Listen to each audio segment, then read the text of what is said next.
Tony Blair, very good speaker there. All mouth, no trousers.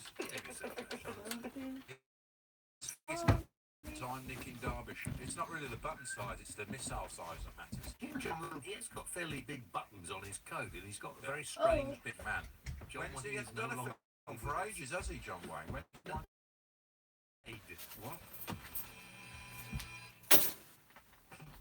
Talk Radio. Contact Talk Radio. Call 0344 499 1000.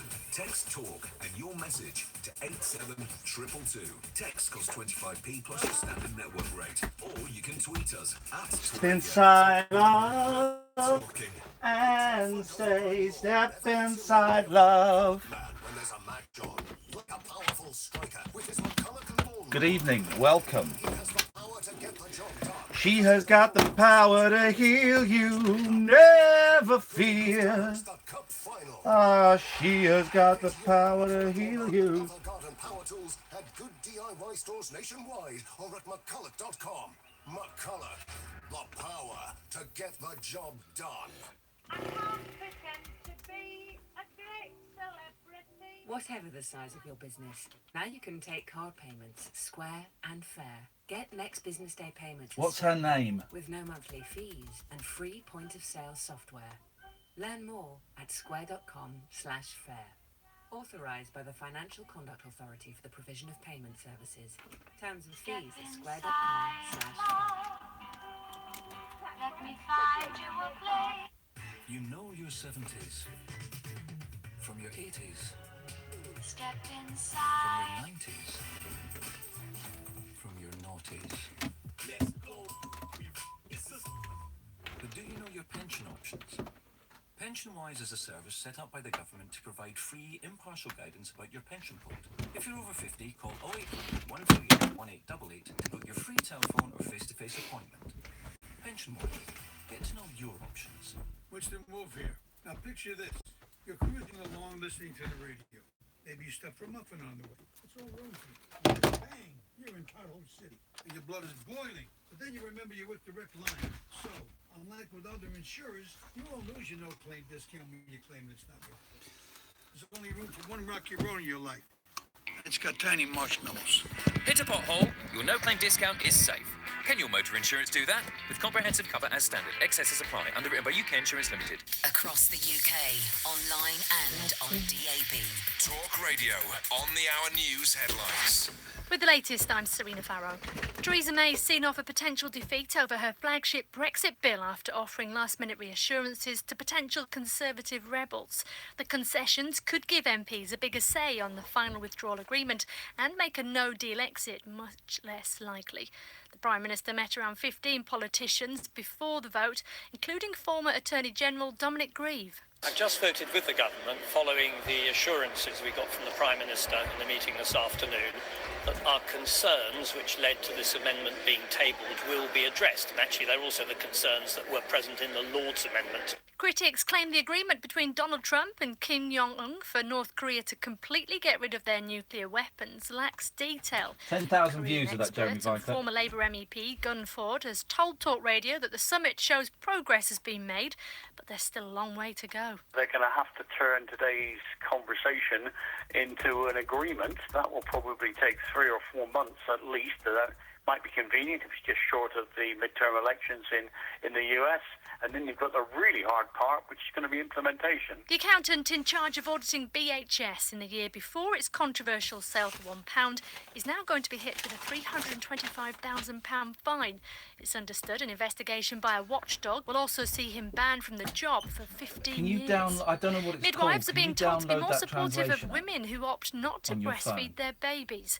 New guidance Where's your says phone? mothers' decisions should Can you be download respected it? and So there can I should be stream it? more advice for those using bottles. And Europe's highest court has backed Christian Louboutin in his battle to protect its famous red soles. It's been suing rival firm Van Haren for selling heels with scarlet bottoms in 2012. Let's take a look at the weather then, and it's dry overnight.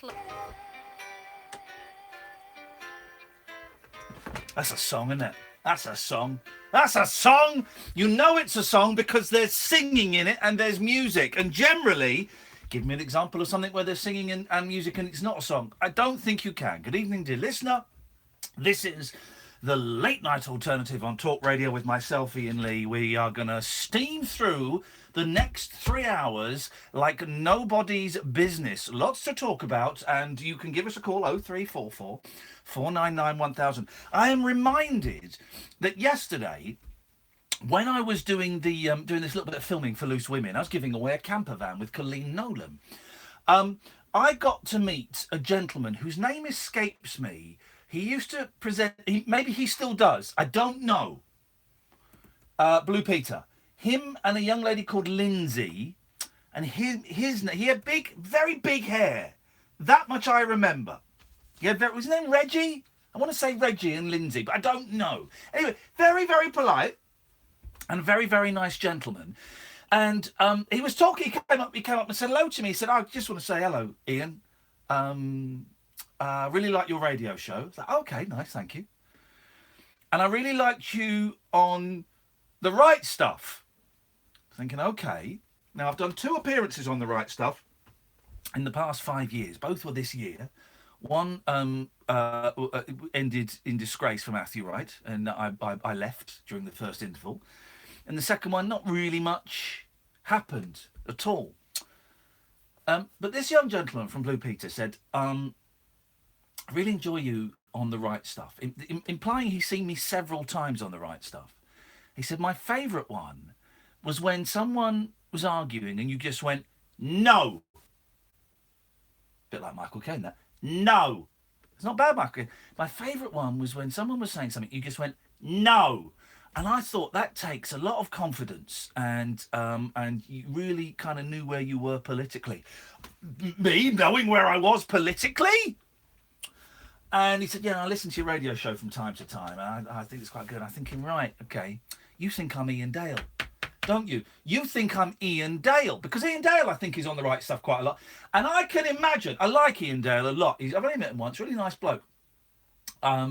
Slightly dodgy politics, but he's a really nice bloke, and I enjoy him, his output. But I can imagine Iain Dale on The Right Stuff going, no! I can imagine him doing that. So this poor chap thought I was Iain Dale.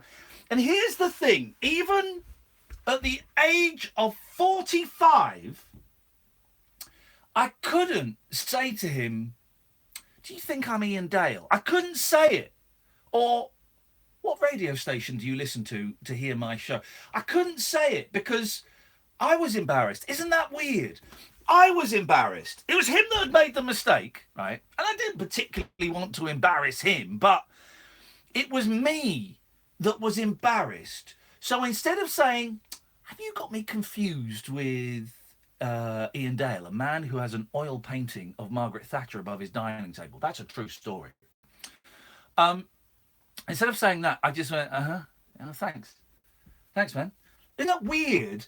The things that we do. So I guess this is almost leading into, this is splitting now, like a flow chart. Is that what they call it, a flow chart? They call it a flow chart. If do you like cheese? If yes, go this way. If no, go that way. That's a flow chart, isn't it? So we're now, the opening point is now splitting into 2 different questions. First question is, when have you just gone along, someone has obviously mistaken you for something or accused you of something or thinks you're somebody else or whatever. And instead of pointing out their mistake, instead of doing what I guess is the right thing, why was I feeling embarrassed? There was no reason for me to feel embarrassed at all. That's proper nuts. There's no reason for me to feel embarrassed. Maybe he did think I was Iain Lee, and maybe I had said no on The Right Stuff at some point. Maybe I had said that. I don't know. So maybe he had got it right. But I was too embarrassed. So when have you got somebody mixed up with someone else, or vice versa? 0344 499 1000. And when have you just lied? When have you lied? When have you just lied? Just gone along with a lie because it's easier, isn't it? I really try now in my life, and it's difficult, right? It's really difficult. I try and be honest as I can. And I tell you why. When I was a kid, I used to lie a lot. I remembered something the other day. Kath was telling me about one of her kids. I'm not breaking any confidence. One of her kids was kind of coming home late from school, and was saying that the teacher had been asking her to stay behind. It was obviously one of those ill thought out lies that young people do. And Kath, being a very clever and sassy mum, was like, okay, just, monitoring it, seeing how it goes along. And then after about a week or 10 days, went, well, do you know what? I think I'm going to have a word with the school about this. And the kid, of course, broke down. No, I was lying to you. I've been hanging out with my friends after school. That's pretty much. And covering a dead hedgehog, which is something we'll talk about, because I don't quite know what that means. But I was impressed. I was impressed that Kath's eldest, Biggin, I think is her name, fessed up. And the logic is, Mum says I'm going to go and, get further evidence on this. You got to fess up. When I was a kid, I'd have carried on lying. I would have carried on lying until the very last minute. And even if there was like video evidence of me doing it, I'd go, no, that's not me. That's not me. I wasn't doing that at all. I was a terrible liar as a kid. And I don't know where it comes from. I guess it probably comes from my dad, because my dad was just the worst. When I say worst, I mean he was a great liar. Oh God, he was almost Olympic standard. My old man Malcolm was a huge liar, but he was the worst in that everything he told was a lie. I seriously think my dad was mentally ill. Definitely an addict, probably a sex addict, probably an alcoholic. And within those things, those addictions, lying kind of becomes second nature. So I think I picked up, even though I didn't know he was lying as a kid, I picked up the lying vibe from him from a very early age. As a kid, I remembered something the other day that I'd completely forgotten about. That in my first year in middle school, so I would have been 8, we had this teacher that everyone had a crush on, Miss Tyrrell. Miss Tyrrell, wow. Where's Miss Tyrrell these days? Where's Mrs. Hammond? That's the question. Hey, that was the teacher. Wow, Mrs. Hammond. But anyway, so Miss Tyrrell, and it was coming up to Easter. So me, this girl, Sharon Spicer, what a great name, Sharon Spicer, and another girl who I can't remember, we decided that we were going to club together and we were going to buy Miss Tyrrell like an Easter egg, right? So I remember I had this, I don't know why I'm telling you this story, I'm just telling you, I guess, because it's all filler and no killer. No, all killer, no filler, that's the right way around. So I had this mushroom-shaped money box. Remember, it had a red, like a toadstool, red top, and it was transparent.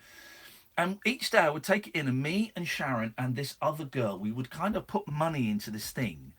And we were going to buy Miss Tyrrell like an Easter egg. But for some reason, we kept it quiet from our parents. And I don't know why. I don't know why, because it came from a good place. It wasn't like we were stealing money. And if I remember it correctly, I ended up, it's all coppers in there.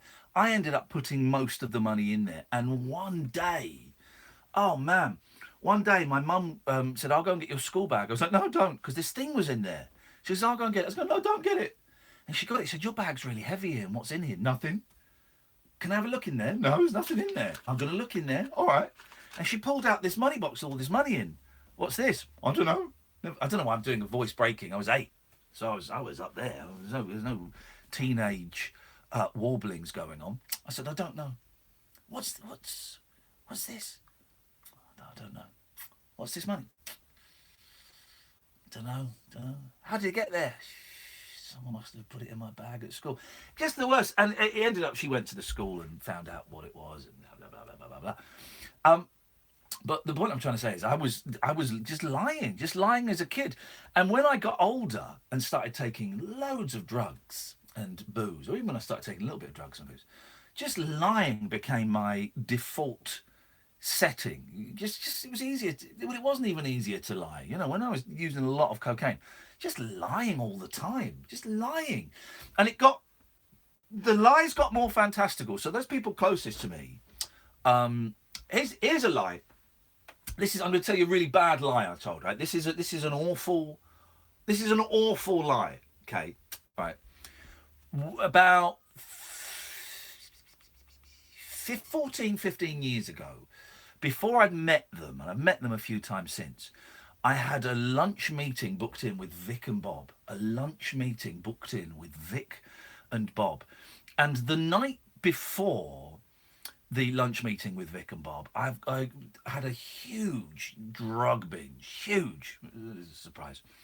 So much so that my girlfriend kicked me out of the flat that night, and I went and stayed in a hotel around the corner and carried on the drug binge. And of course, when I got up in the morning at 10 o'clock in the morning, I was supposed to meet them at 1, I was absolutely, I was trash. I was talking like that. And do you know what? That period, I could have turned up to Vic and Bob in that state and they would have embraced me like a brother, I'm sure. But instead, and this is awful, right? This is awful. I guess we're doing a show about lying, guys. I guess that's where the vibe is going.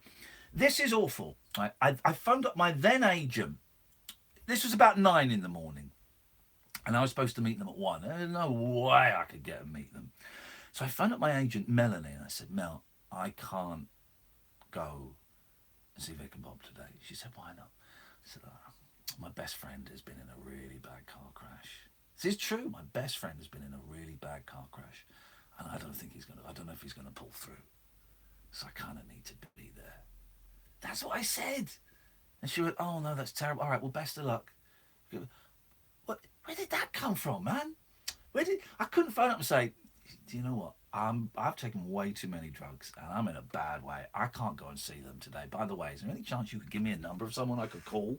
Because Mel would have been able to. Mel worked with a lot of people that, in nasty trade. Couldn't do it. So just told this massive lie. So that's where my line kind of went to. And so now, in recovery, I really try and be honest. I really try and be honest. Not to the point of rudeness. I'm not going to say, hey, yeah, that dress makes you look fat and ugly. Not to the point of rudeness. But if someone asks me something, I know where we're going with the show tonight. I was thinking about this earlier, and this actually ties in. Right, I know exactly where we're going with the show tonight. If someone asks me something, I try and tell the truth to the best of my ability. And I've really instilled that in my kids. And Catherine has obviously instilled that in her kids. My boys know that if they have done something bad, they will be in significantly less trouble if they tell me the bad thing they've done. If I have to go off and ask other people and speak to other people and find out about it third hand, they will not only be in trouble for the thing they've done, but they'll be in trouble for lying, and probably be in slightly more trouble for lying than for the thing that they've done. So my kids are great brushing it off. No, I didn't do it. No, I didn't do it. No, I didn't. Fourth time, they'll generally go, yeah, all right, I did it. Maybe sometimes the second and the third time. Yeah, I did it. And I go, great. All right. I'm so pleased you've told me that you've done it. And so the punishment is significantly less.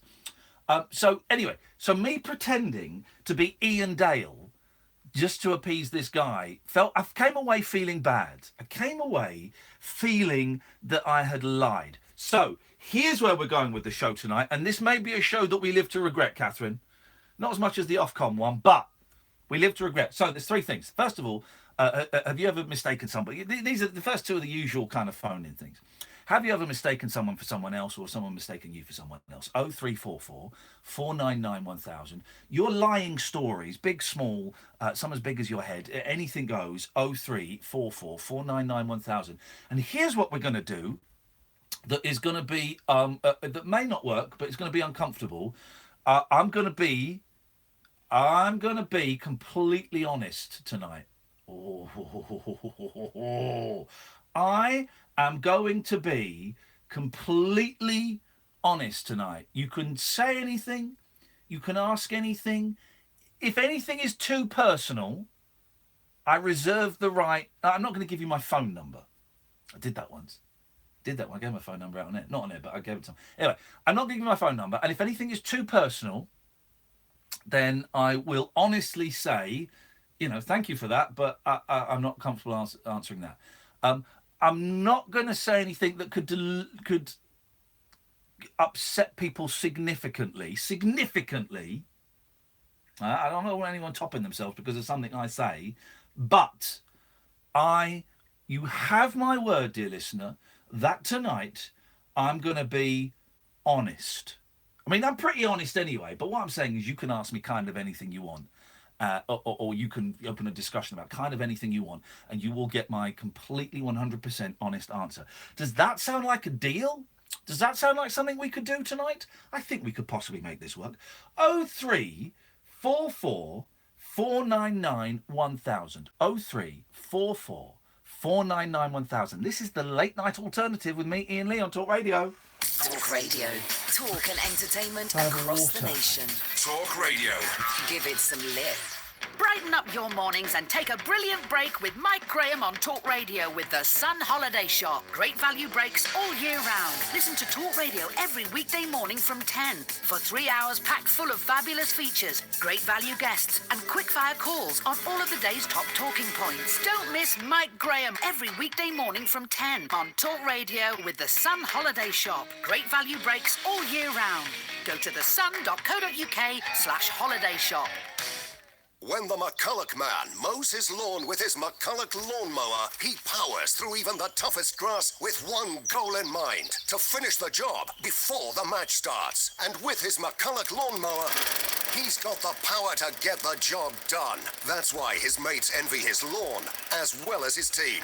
Get your McCulloch lawnmower and other garden power tools at good DIY stores nationwide, or at McCulloch.com. McCulloch, the power to get the job done. In the latest part exchange deal from Renault, you'll now get the car's value plus an extra £1,000. Wow, plus an extra £1,000 off any Renault Clio or Renault Capture. Available with all other offers. Available with all other offers. My goodness.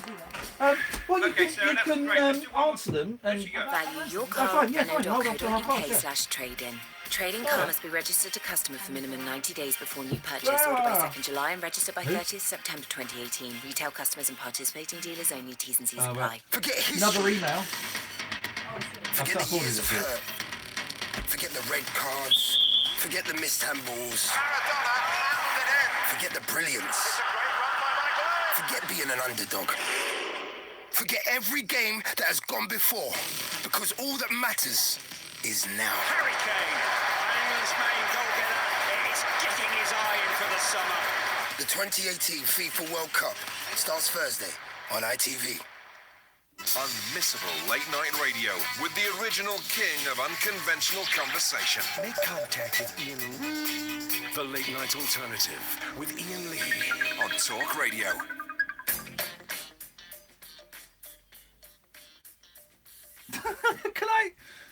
So we're doing an honesty show, okay?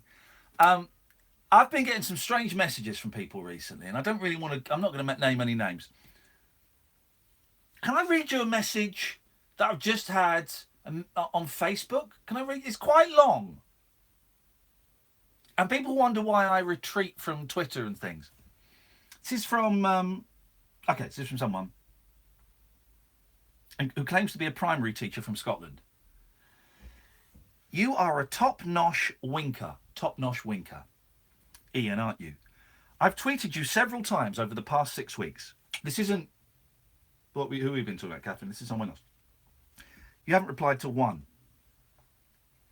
I've been a fan of yours for 27 years. Hang on a minute. The 11 o'clock show is 20 years old. So what, you were a fan of me at university?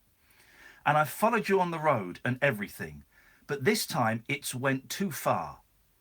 I even went to the recording of The Chase, and your security guard said no one is getting to see Iain. I even sent you fan mail in 2004, 2005, 2006 without a reply. Are you going to give me back the costs of my time and stamps? Since you've been in the jungle, I've seen a new and utter horrible side of you, Iain, and I'm now ashamed to say that I'm a fan of yours. Please, Iain, it's very embarrassing for you to contact your #1 fan. Well, that's it then, Iain. 27 years down the drain, all because of your attitude to me. Yes, Iain, I'm a good guy. I remember in 2002 when I came to see you and Kate Lawler. That was a laugh. Anyway, you probably won't read this anyway, but I still love you, and I'll be watching your show tonight. You are a good guy, Ian, and I respect the work you do. No one understands you better than me, Ian. I feel dirty and alone sometimes. My life conducts are you and Tim Vine, my two biggest celeb crushes. Tim Vine might be a mug, but I thought you were different. But you are a sad little man, just like Tim is. Anyway, I'm going to watch the show. Take care.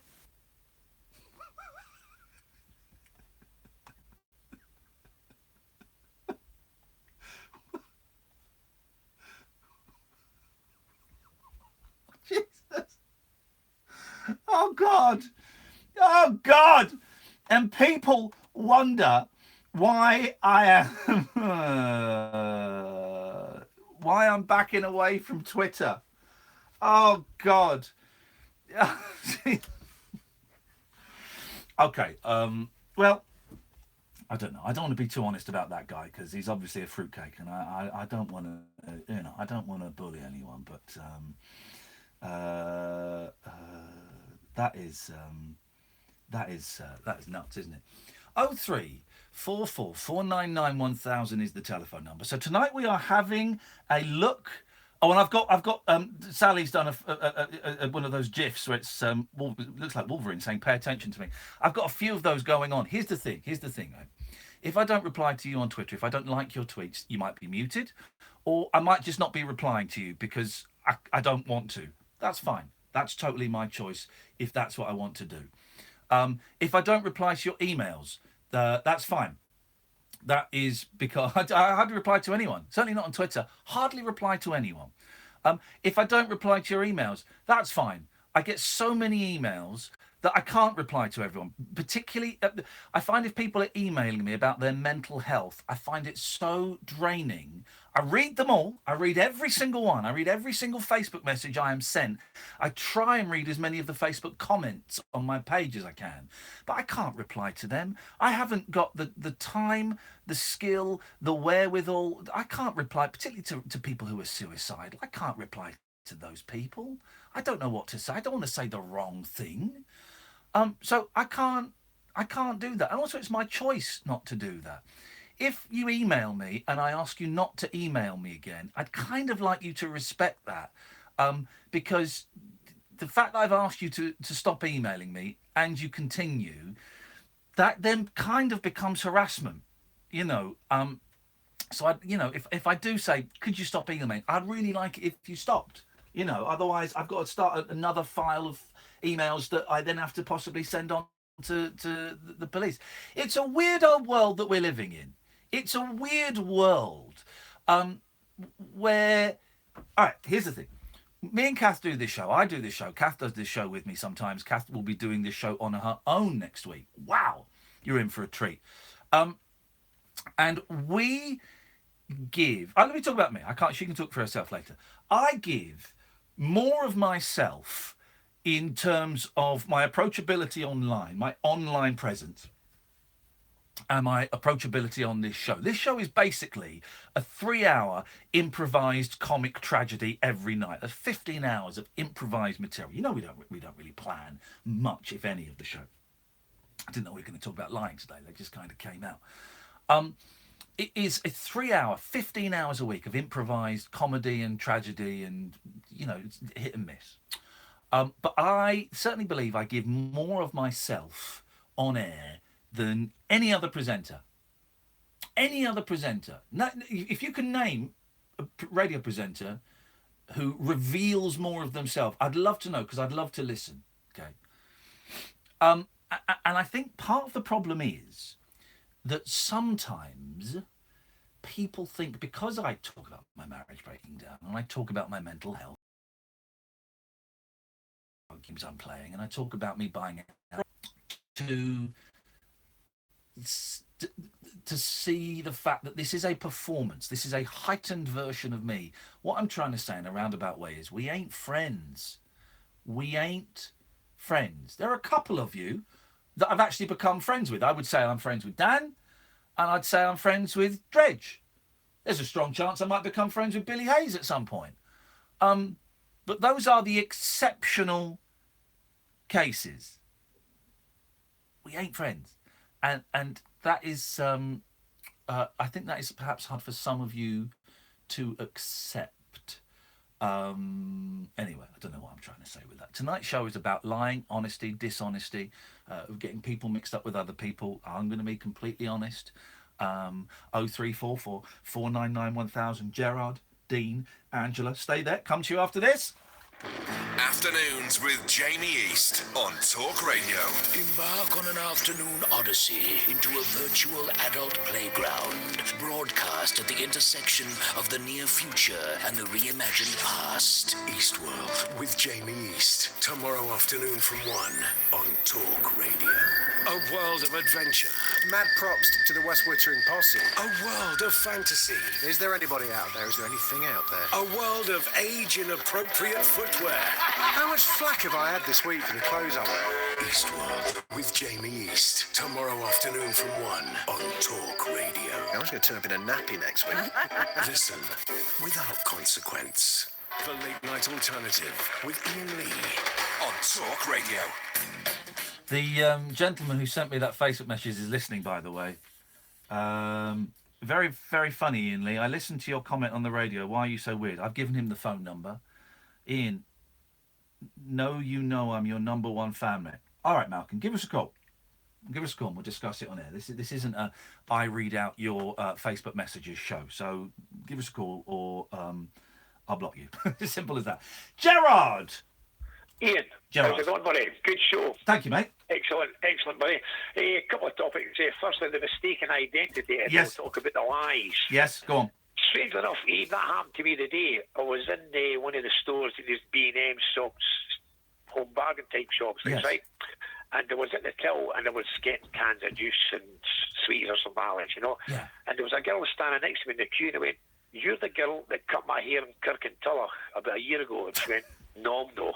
And there was utter silence even between myself, the lassie at the checkout, and the lassie that I'd sort of given a mistake identity, And I just felt, please, hurry, take my money from me. Oh, God. And walk out the store. It was very, in fact, it was slightly embarrassing, a bit embarrassing more for me. So was there no, two lassies. Gerard, was there no kind of, were you not able to laugh it off? I know, Ian, right, because it was, I think it was her reaction to saying, she just said, "No, it wasn't me." I mean, shit. I'm sorry for saying that word. That's all right, don't worry.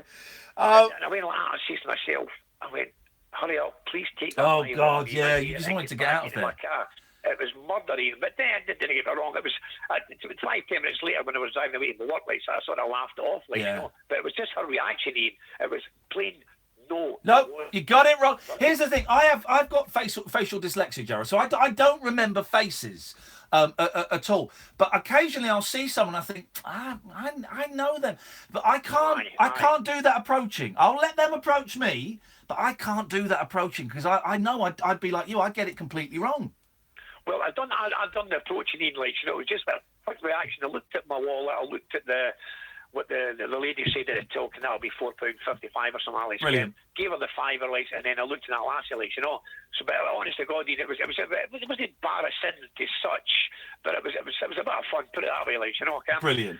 Secondly, saying the line, right? The line, and that comes hand in hand with the partaking of what you were talking about in the past. Yeah. I've done. I'm at that age, Ian. I went through the rave scene. I went through the dance scene. So I've been there, just like yourself, Ian.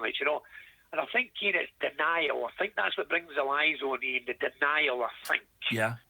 I think that's what it is, buddy. Obviously, I heard you say that you're speaking to you're supposed to have that meeting with Vic and Bob, and you spoke to your agent. Automatically, your instant answer to your agent was straight away. First thought was always a lie, and even now, with a bit of clean time under my belt, I will. If I'm feeling tired, my first thought will be to lie, and I really have to counter it. In fact, recently, I've done that. I've lied to people, not massively. Like I said, the reason I couldn't come to your thing was I was out with some friends, And I've walked away and felt bad about it. I've gone back and said, do you know what? I'm going to grass myself up. It wasn't that. I just had an early night. I was really tired and I had an early night. And I'm sorry that I lied to you. So, yeah, there's this. It's still my default. I think, again, the first and foremost, I think it's about denial, but there's also that concept of what they call a theory of mind. Yeah. It's a psychological, you probably know about it yourself, like, you know, but it's a sort of defence mechanism, like, you know. So you've got all these different activities and these kind of theories and concepts going into your mind, like, but first and foremost, I think it's a denial that makes you lie, you know, especially if you've been partaking in your lot, you know what I'm saying? Yeah. You know, I'm saying, like, you know, it's a denial to yourself first, and denial to the people around the beat, like, saying, so... But anyway, so that's the two topics I want to speak about anyway. But as I say that the day, it was phenomenal. That's what I could see. It was just the girl's reaction. No, it wasn't me, like, you know. And I went, oh dear, I wish I had the well, maybe she was worried that if she'd have just said, oh yes, that you'd have asked her for a little haircut there and then. Maybe, I don't know. But strangely enough, right, she had a can of hairspray in her hand, so I don't know if it was that reaction to looking at the hairspray.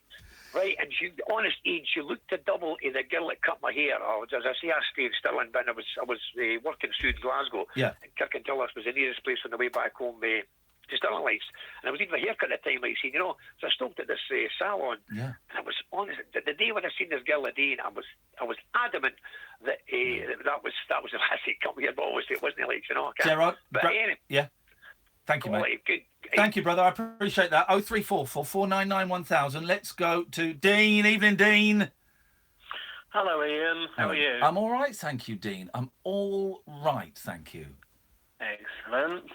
I've got some questions for you, which I'm hoping you'll answer honestly. Okay, I will answer anything honestly, unless it's too personal or it will cause people significant discomfort. But let's do it. Okay. It's actually about. Well, first of all, is there such a thing as telepathy in your experience? Well, hang on a minute. That's not something I can answer honestly. I can give you my opinion. I can give you my honest opinion, but I don't know. It's not like, I know I work for my Zionist paymasters, but it's not as if I've got, a booklet detailing all of the true psychic phenomenon that we have to keep secret. Is telepathy real? No. Okay. What about, are you aware of any individual or individuals in the world? Hello? Hello, I'm listening. All right, that have been having films made about them, like The Truman Show. Is The Truman Show reality? Is there such a thing as The Truman Show? I have it on DVD, so yes, The Truman Show exists. It's a great film. Is it about anyone in... Is it real? Is it real? Oh, here's the thing. I've got to answer honestly, right? I have to answer honestly. So yes. I do, don't I? Well, yes. Before I answer it honestly, who do you think The Truman Show is about? I think it's about me. Gosh. Wow. That's a statement that's got us all a little bit shocked, Dean. Why do you think it's about you, mate? Because there's too many coincidences in my life. Just go on, give me an example. Too many things happen. Like what? Tell me one thing. Tell me one thing that's happened that implies that. So what do you? Hang on. Do you think that the Jim Carrey movie is based on your life, or do you think that you are now constantly being filmed and it's being broadcast somewhere? I think I'm constantly being filmed and it's broadcast somewhere. Oh, mate. Go on. Give us an example of a coincidence that makes you think you're being filmed. Let me try and think of one. There's quite a few, but it's hard to think of one off the top of my head. I know you always say that to people. No. You go, you can never think of anything. No, but I'm not going to give you a hard time if you can't think of any, Dean. Right, okay. When did you come to this realisation that when did you come to this realisation that you think you're being filmed? About 10 years ago. Yeah. And, is it happening? Go on, just tell me. No, it's not happening, Dean. Oh, isn't it? No, mate. Right, okay. then I've got news for you, because it is a bloody Matrix we're in. That's the another explanation. What, that we're in... Say that again, that we're in the Matrix? Yes. Yes, because there's so many coincidences. I've narrowed it down to either The Truman Show or The Matrix. Why couldn't you narrow it down to something brilliant like Enter the Dragon or the Emoji Movie? Why has it got to be those two dark films, for crying out loud? Oh, I don't know. Do you know, right, I don't know why. Dean, it's an honest show. Do you want me to be completely honest with you? Yes. Right, I'm really worried about you, brother. Because we're not living in a Truman Show. You're not being filmed. It's very, very unlikely that you're being filmed. There is a small school of thought that buys into a Matrix theory, and do you know what? That's a philosophical discussion for perhaps another time. But no, you are a human being living wherever it is in London that you're living. You're called Dean, and with the greatest of respect to you, no one's interested in you, just like no one's interested in me outside of this show. No one's interested in Sam. No one's interested in Kath. No one's interested in Angela or Alan, who are lined up to come on. No one, apart from the people around you and the people who love you and the people who are close to you, are interested. You're not being watched. You're not being monitored. You're not being transmitted anywhere. Everything that happens to you is life. And whether that's God, whether it's bad luck, whether it's karma, whatever, I don't know, but it's life, man. And I am being, in the spirit of honesty, I am worried that you are that you're not very well. Okay, I'll just finish on something else then. All right, Dave. Because there's another bit of evidence I've got. Okay. It isn't just happening to me. Yeah. Have you seen a film called The Wolf of Wall Street? I haven't seen it because I think there are some scenes of excessive drug use in there, and I don't like watching films with excessive drug use. Oh, right. Yes, there are. There's plenty of that in it. Okay. But no, go on. Tell me what happens in there that makes you think this theory is true. Well, his life is full of too many coincidences as well. Yeah. For example, his life is action-packed and like some sort of thrill roller coaster. Like a movie. I know it is a film. Yeah. And he's written his autobiography, but he's got lots of things happen to him. And there's one point where he's the disasters are. In my life, my disasters seem to pile one on top of the other. But Dean, that's life, man. Unfortunately, that's life. I know. But in his life as well, his disasters pile on top of him. But there's one scene where he's in his boat. He's got this giant boat. Yeah. This giant sort of like super yacht thing. Yeah. And he's having to go to some other country to sort out some money situation. He's being investigated by the FBI, and he's wanting to hide some money. So he goes to this other country, but on the way there, his boat gets in trouble, and it starts listing, and it starts sinking. Yeah. And he gets rescued by the Italian Navy, which is extraordinary in itself. He's getting rescued from his super yacht. But how does this? But hang on a second. So, Well, because of what happens next. Yeah. Because he's looking out this porthole. Yeah. In the Italian Navy ship. Yeah. And he sees a plane flying over. Yeah. And it explodes. Right, but that's a film. I think it is based on someone's life. I don't know how accurate it is. Quite often in films that are based on people's lives, they compress stuff, they add stuff, they take stuff out. So but it's a film, man, and your life is your life, Dean. Have you spoken to? You got a great laugh, by the way, brother. Have you spoken to a doctor about this? I'm not going to discuss that sort of thing. You see, Okay. I'm going for honesty, not mine. Okay, no, that's fair enough. But okay, but as long as I take from that answer that perhaps you have, and that's great. As long as you're not on your own with these thoughts, because you've got me concerned. Okay, well, there's no need to be concerned. All right. I'm okay. In that case, I won't be. Dean, give us a call again, won't you, mate? Okay, thanks a lot, Ian. Thank you, fella. Ta-ta. Bye-bye. Wow. There we go. Well, the experiment's working, Catherine. Good work. 0344 499 1000. It's a lying show. It's an honesty show, a dishonesty show. Your stories of mistaken identity. You could have thought someone was... I tell you what I used to get a lot when I first started on telly. It doesn't happen so much now. People would start talking to me at bus stops and in shops, thinking that we'd gone to school together. And it was this thing that they knew they recognised me from somewhere, and their brain kind of made the connection. Oh, you vaguely remember them, it must be school. And they would say, you went to such and such school, didn't you know? And they'd recognise me from the telly. But if you've ever started speaking to someone and it turns out they were famous, all of that stuff, 0344 499 1000. Your lying stories, please. And also tonight, I'm going to be honest, you can ask me anything, and I will do my best to give you an honest answer. The gentleman on Facebook has messaged me again, and wowzers. I'll read it after this. Across the UK, He's coming to see us in online Glasgow. and on DAB. A radio star. You wait for what he says. He sent us the You're takeaways. going to love Talk Radio. He sent us takeaways. How do you think England are going to do this summer, Bob? I don't know, John, Malcolm, but I've got you've a got to fucking good stop feeling that, about buddy. Iceland. They're demonstrating an impressive 3-2-1 formation. That's right. 3 Restaurante pizzas, 2 garlic breads, and a 1.5-liter bottle of Pepsi Max, all for only £5. With a lineup like that, there's no way you can lose. Fill your freezer and win at summer with Iceland. Subject to availability. See in store for details. I can't pretend to be a great celebrity. Whatever the size of your business, now you can take card payments square and fair. Get next business day payments as standard, with no monthly fees and free point-of-sale software. Learn more at square.com/fair.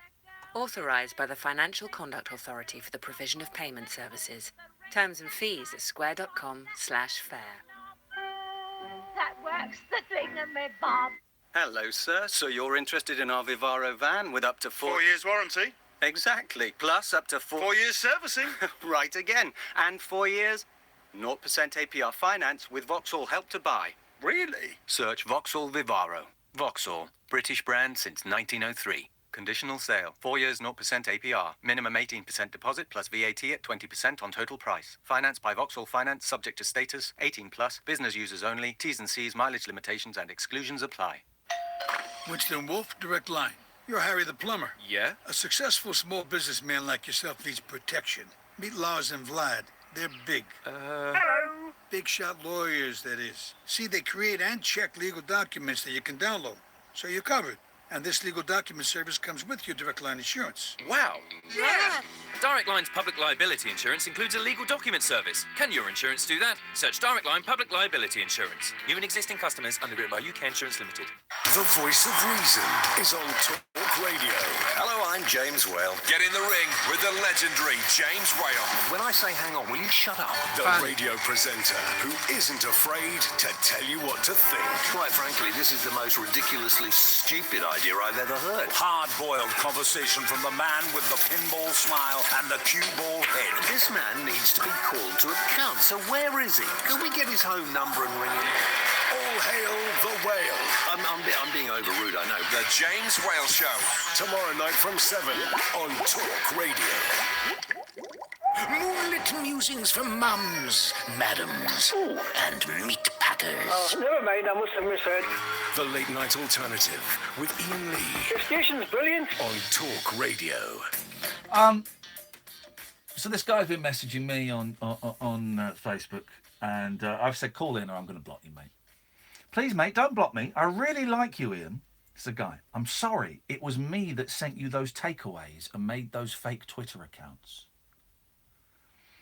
My Christian soul will forgive you for your sins. I'm going to go now, but don't be scared. I still love you. You will hear from me on the 2nd of September in Glasgow. Love you. Take care, my darling. Malcolm, you ain't coming into our show in Glasgow, okay? You're not coming because those Twitter accounts and that takeaway food was a nightmare for us. So you're not coming into the show. I'll make sure you don't get into the show. I'm blocking you on here. Dude, you're the reason. People like you are the reason that I... No, he's not going to call. He's not going to call. He lives in Scotland. People like you are the reason I'm backing away from Twitter and backing away from Facebook because I can't deal with that. So I am going to block messages. There we go. Gone. Man alive, people. Let's go to Angela. Good evening, Angela. Hi, Ian. Good evening. You right? Good evening, Angela. Did you have a nice day? I had a lovely day. I went and saw the house that I'm buying. Oh, cool. Yeah, I went and saw it, and I'm buying a piano off the lady that lives there. I'm buying a piano and a wardrobe and a table off her. So it was lovely. That would be nice. That would be nice, because I've got no furniture. Because I'm living in a room, I've got no furniture. I'm not going to take any furniture from the marital home. That would be totally inappropriate. So I'm going to be moving into a nice house without any furniture. So I've now got a table, a dining table, a wardrobe, and what else? I want a bed, a single bed. So that's it.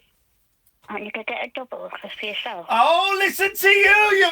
Wouldn't you like to know? Wouldn't you like to know, you dirty mare? Yes, I am, Angela, and I want you to come and soil it with me. Okay. Yeah, let's soil it. Soil makes it sound no. Okay. Yeah, no, I will do eventually. But yeah, there's a single bed in the spare room which I've asked her to if I can have, and I will be soiling it. Have fun, mate. You deserve it. Yeah, I do deserve to soil a bed. Anyway, I was just going to ask you a question. Yeah. I was thinking today, do you ever wonder why certain people get a hard time of it? For example, what do you mean by certain people in a hard time? Like, you try and change things, and then every time you try and change things, it comes back at you and at you. Do you know what I mean? Do you know what, Angela? I'm wearing my honesty hat here. I don't quite know what you mean.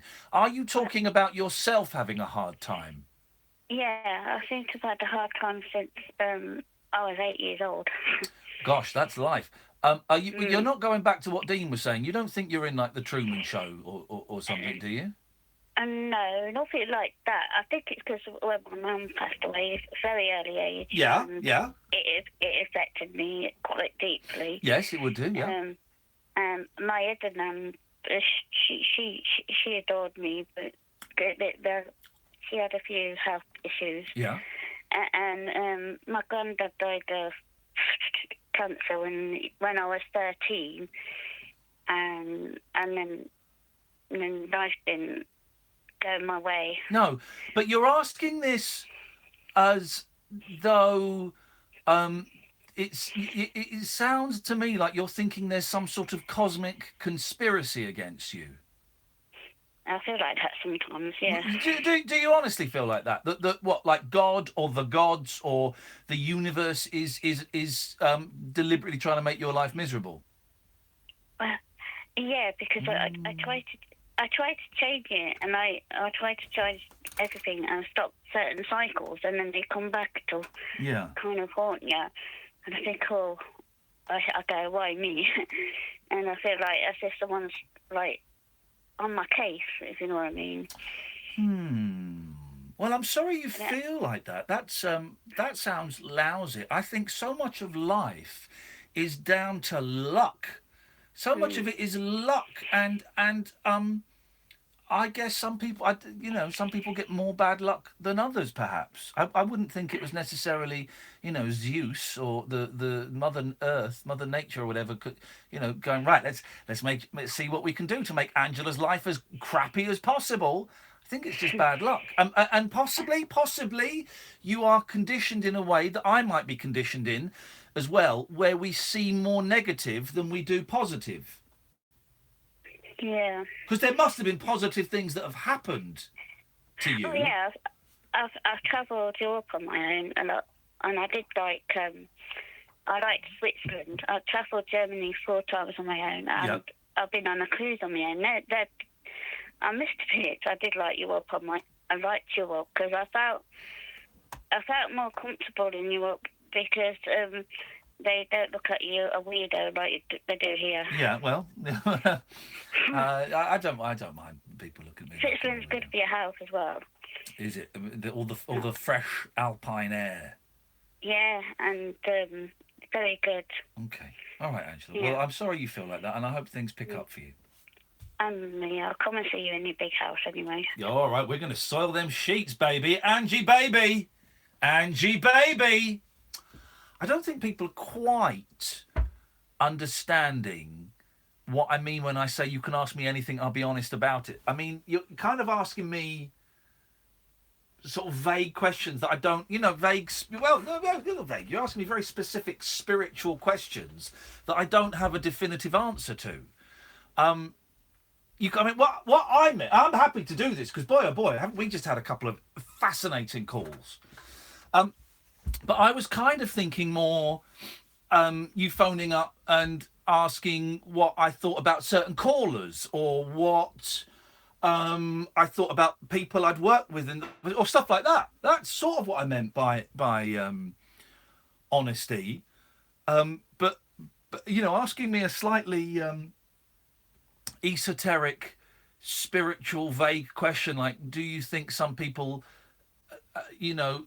have worse lives than others? I mean, I don't know. But that was a good question, Angela. I'm not having a pop. I'm just amazed, as always, by the breadth of subjects we get when people phone in. Good evening, Alan. Evening, Mark. Hello, Alan. What you got for us? First of all, I want to apologise for last night, bearing the bad news to you. Well, yeah, somehow Jeremy Vine has got his hands on that video clip and he's tweeted it and it's starting to go viral. So thanks a lot. Thanks to you. Thanks to Jeremy. Cheers. So there's a clip. That video clip is now doing the rounds on the internet. And Jeremy Vine wrote this is. Jeremy Vine wrote this is. Well, Jeremy Vine tweeted it and wrote this is bloody hilarious. So thanks, Jeremy. Big thanks to Jeremy Vine. Unbelievable. What a guy. What a guy. Anyway, don't matter, Alan. Onwards and upwards. What you got? I've got a couple of questions here. I want you to be honest. Okay. You know when you phoned in late night quiz shows? Yes. What made you come up with Is It Ghostbusters 2? All right, so what happened? There used to be these late night quiz shows on sort of satellite channels, and you could phone up £1.50 a pop, and like one call out of every 50, you'd get onto the TV show, and you'd have to answer a silly question, which was almost impossible. And I would always say, "Is it Ghostbusters 2?" Some of them are on YouTube. And honestly, Alan, I can't remember why. I don't know if it was something that was said on the radio show I was doing or if it was a joke I had with my friends. I don't remember, but I just remember it feeling funny to me. So I honestly don't remember. Yeah, because Mod heard you do it, and he'd done it himself. Yeah, he wasn't doing Is It Ghostbusters 2, though, was he? No. He was putting on silly voices. Yeah, his wasn't as funny as mine. Alan, we'll get your second question in a second after the news, and we've also got Gary and we've got Stephen. 0344 499 1000. It's a show about lies, about mistaken identities, and about me being completely honest with you. You can ask me anything you want. This is the Late Night Alternative with Iain Lee on Talk Radio. Talk Radio. Contact Talk Radio. Call 0344 499 1000. Text Talk and your message to 87222. Text costs 25p plus your standard network rate. Or you can tweet us at Talk Radio. Talk Radio. We'll get you talking. And here at the Construction Site Cup, the contractor team is down to 10 men. But wait, they're bringing on a super subby. A few, in fact. Brickies, Sparkies, Chippies. What a hat trick! Looks like this contractor and these subcontractors used some great tactics and went to supersubby.com, where contractors find subbies and subbies find contractors by skills, location and trade. It's free for subbies with a 3-month free trial for contractors. So download the free app or visit supersubby.com. Super Subby, the new, smarter way to find site work or workers. When Freddie Flintoff asked to be the voice of our new campaign, we thought, OK, sure. Correctly predicts all the results of the World Cup. Win, lose or draw, and you could win up to £100 million. I'm Freddie Flintoff. Thanks, that'll be all. The prize is the star, not you. Enter for free at PokerStars, BetStars and PokerStars Casino. That's it. Unbelievable. I'm Freddie Flintoff. Security to booth 3, please. No, back off, mate. End 13th of June. One free entry permitted. Prize shared if multiple winners. T's and C's apply at betstars.co.uk. 18 plus. Please play responsibly. Let go of the door frame, Fred. You're embarrassing yourself. At Green Flag, we think the AA are great. They've won bucketfuls of awards. They'll give you unlimited call-outs when you get in a pickle. Pickle. And they cover 100% of the UK. Very good indeed. So why do we think that is so great? Because Green Flag do all of this too. And we'll halve your AA renewal quote. Green flag. Common sense to the rescue. There may be a charge for call-outs with the same problem. Savings based on our closest equivalent UK vehicle cover for vehicles 10 years and under. T's and C's apply. Around 90 seconds and you're done. Seriously, that's how little time it takes to shave your head with the all-new Pitbull. From Skull Shaver. No nicks, no cuts, no problem. You can shave your face or head, wet or dry. Pitbull from Skull Shaver just does the job. It's the perfect Father's Day gift too, or the perfect you gift. Whatever. Save 10% right now. Go to skullshaver.com and use promo code RADIO. Across the UK, online and on Step TV. inside, love and say. Serena Farrow. MPs have voted against giving Parliament a final say on any Brexit deal Theresa May gets with Brussels. The House of Lords amendment to the EU withdrawal bill has been rejected. Potential Conservative rebels ended up siding with government after Theresa May promised large parts of what they want will end up being included. Speaking in the Commons earlier, Remain supporting Tory Anna Soubry claimed MPs had been intimidated. I am getting a little tired of honourable members and right honourable members on the backbenches in government who come up to me and others in quiet and dark corridors. Everybody now has to stand up and be true to what they believe in. The American president says he expects North Korea to start getting rid of nuclear weapons very quickly. It's after what he's described as a successful summit with the leader Kim Jong-un in Singapore. Critics say the final agreement, which both men signed, contains very little detail. Children who lost friends in the Grenfell Tower fire have met the Prime Minister at Downing Street. They planted 2 bushes in the garden of number 10 ahead of the 1-year anniversary of the disaster on Thursday. Some of them have also been working on a song for a school service in memory of a friend they lost. We'll sing it and hopefully wish that the boy that died in Grenfell will have a lovely time up in heaven now. We also have tops for it. We have to wear them at Thursday. On Thursday. The accountant who audited BHS's accounts in the year before its controversial sale for £1 is facing a 15-year ban. The former PricewaterhouseCoopers partner is also expected to be hit with the biggest personal fine in the history of the profession's regulator at £325,000. And former Formula One world champion Jenson Button's engaged. He's revealed the news on Instagram. Button and Brittany Ward announced they were dating back in 2016 after he split from his first wife the year before. Taking a look at the weather then, and those showers will die down, meaning it'll be dry overnight. Set to stay that way too come the morning with plenty of sunny spells. The Late Night Alternative with Iain Lee on Talk Radio. We have ways of making you talk. Step inside, love. Let me find you a place where all the cares of the day will be carried away by the smile on your face. We are together now and forever. Come what may, step inside love and step inside love. Step inside love. Step inside love. I want you to stay.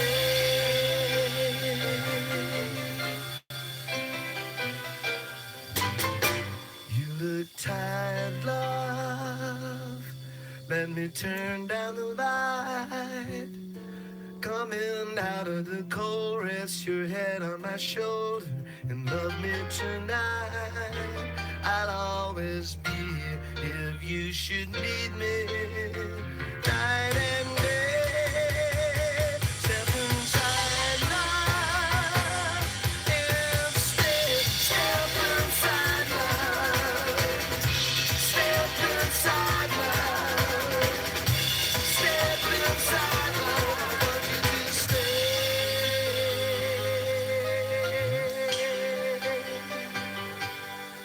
When you leave me,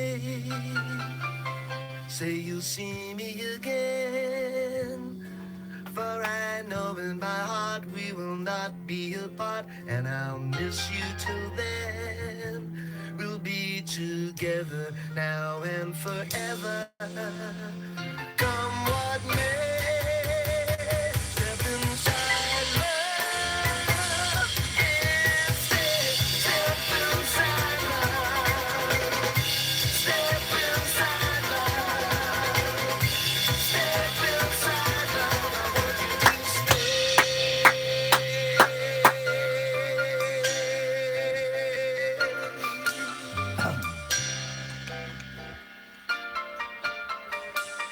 It's a McCartney song.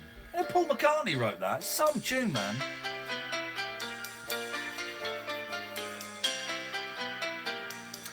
We've got the guys behind the Take It Away Paul McCartney podcast coming on tomorrow at midnight. It's a really geeky, interesting podcast. I love it. I'm devouring it, which is why I'm playing versions of Step Inside Love tonight, because I was reminded what stuff. Got a great version for midnight, the demo with just Paul on guitar and Scylla singing. Oh man, have you heard it, Catherine? The demo version. It's incredible. So they're coming on tomorrow. And we will have a geeky chat about Paul McCartney and probably spend way too much time discussing the movie Give My Regards to Broad Street. But we'll also be talking equally about making a podcast and getting off your ass and having an idea, hooking up with a friend. I think they do it in different towns as well. I think one is somewhere in California and one's in Chicago. I could be wrong. And they kind of link up online and record this show. They they are really competent producers as well. Sorry, I've had a coffee and I've got windy pops. They are really competent producers, and they put a lot of time and effort into this podcast, and they sound great. But you, if you want to do one, you don't have to sound as great. You don't have to put in as much work as they do. But we're really, Kath and I are really getting into the idea of getting on podcasters, but podcasters that we really like. And I don't listen to many, so I'm going to start listening to a few more, because I think it's interesting that this thing we've talked about a lot, this homebrew thing, that, which is kind of partly what we were trying to achieve by doing the Rabbit Hole TV show the other day, what we've tried to achieve with the Rabbit Hole podcast, that you can make anything now. You can make a radio show and you can make a television show. You can make movies that are broadcast quality if you want them to be, or are lo-fi quality if you want them to be. There's lots you can do, and you can do it really, really cheaply. You've got a half-decent computer, a camera for 80 quid, or a digital audio recorder for 80 quid, 100 quid. You can make stuff that is broadcastable, that you can put online and will hopefully get an audience. So I'm really keen to investigate that a bit further, why people do it, how they do it, what they hope to achieve from it. And it's one of the good things about the internet, is that everybody is kind of equal in terms of what they can produce. You're not equal in terms of the audience you're going to generate. There's a strong chance that I'm going to get a bigger audience than you because I ate a pig's vagina. That's kind of how it works. But if you've got something good and it catches the internet wind, then that's going to happen. 0344 499 1000. Alan, we had a second honest question.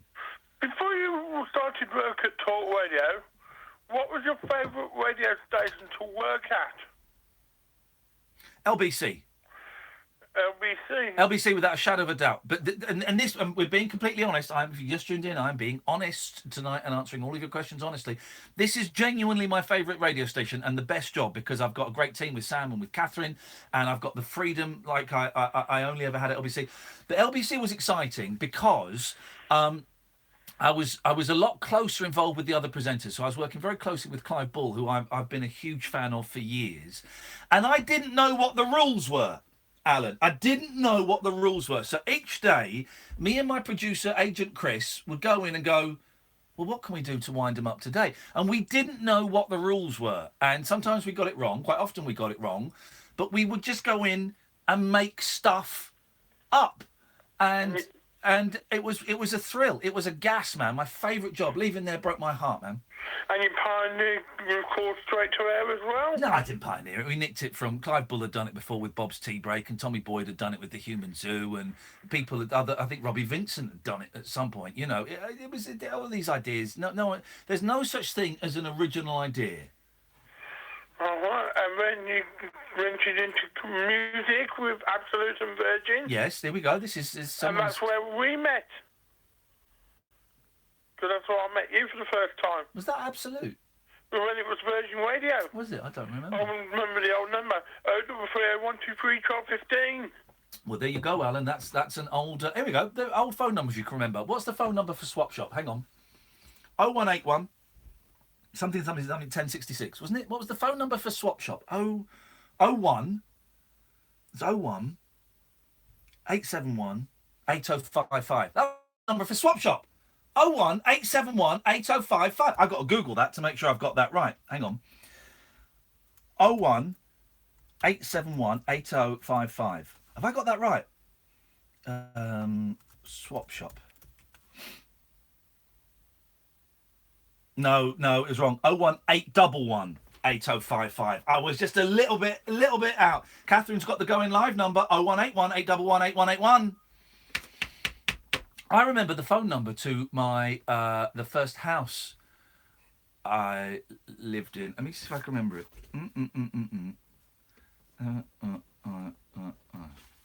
Should we give it a call? Should we give my first phone number a call? Let's see.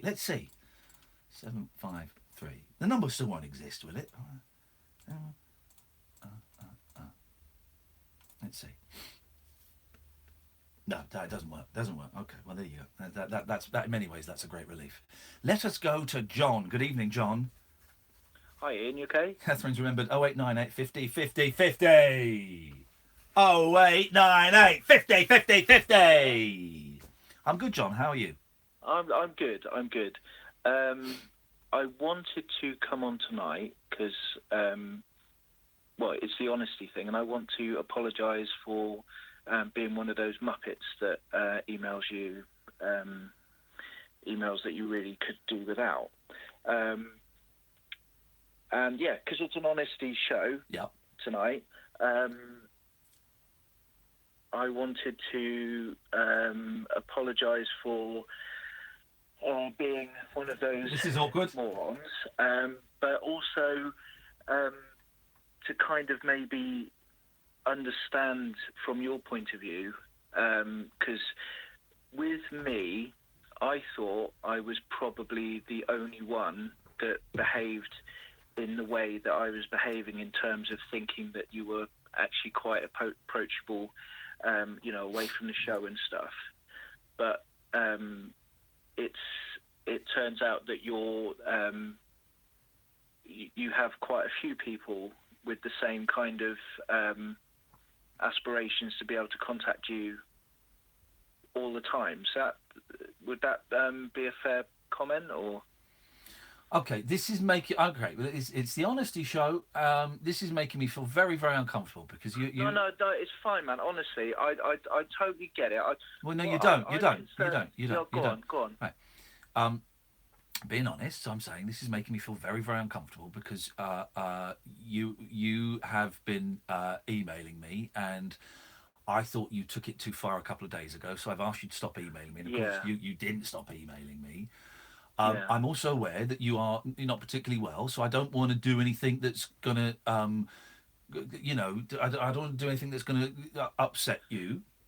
But I'm good. I had a wobble last week. I was trying to come off of a medication that was making me really irritable. I love it. And yeah, I emailed you when I shouldn't have done, and it was unfair. The way that I emailed you, and I do apologise for that, and I'm just upset that I've made myself come across that way, and yeah, I wanted your point of view from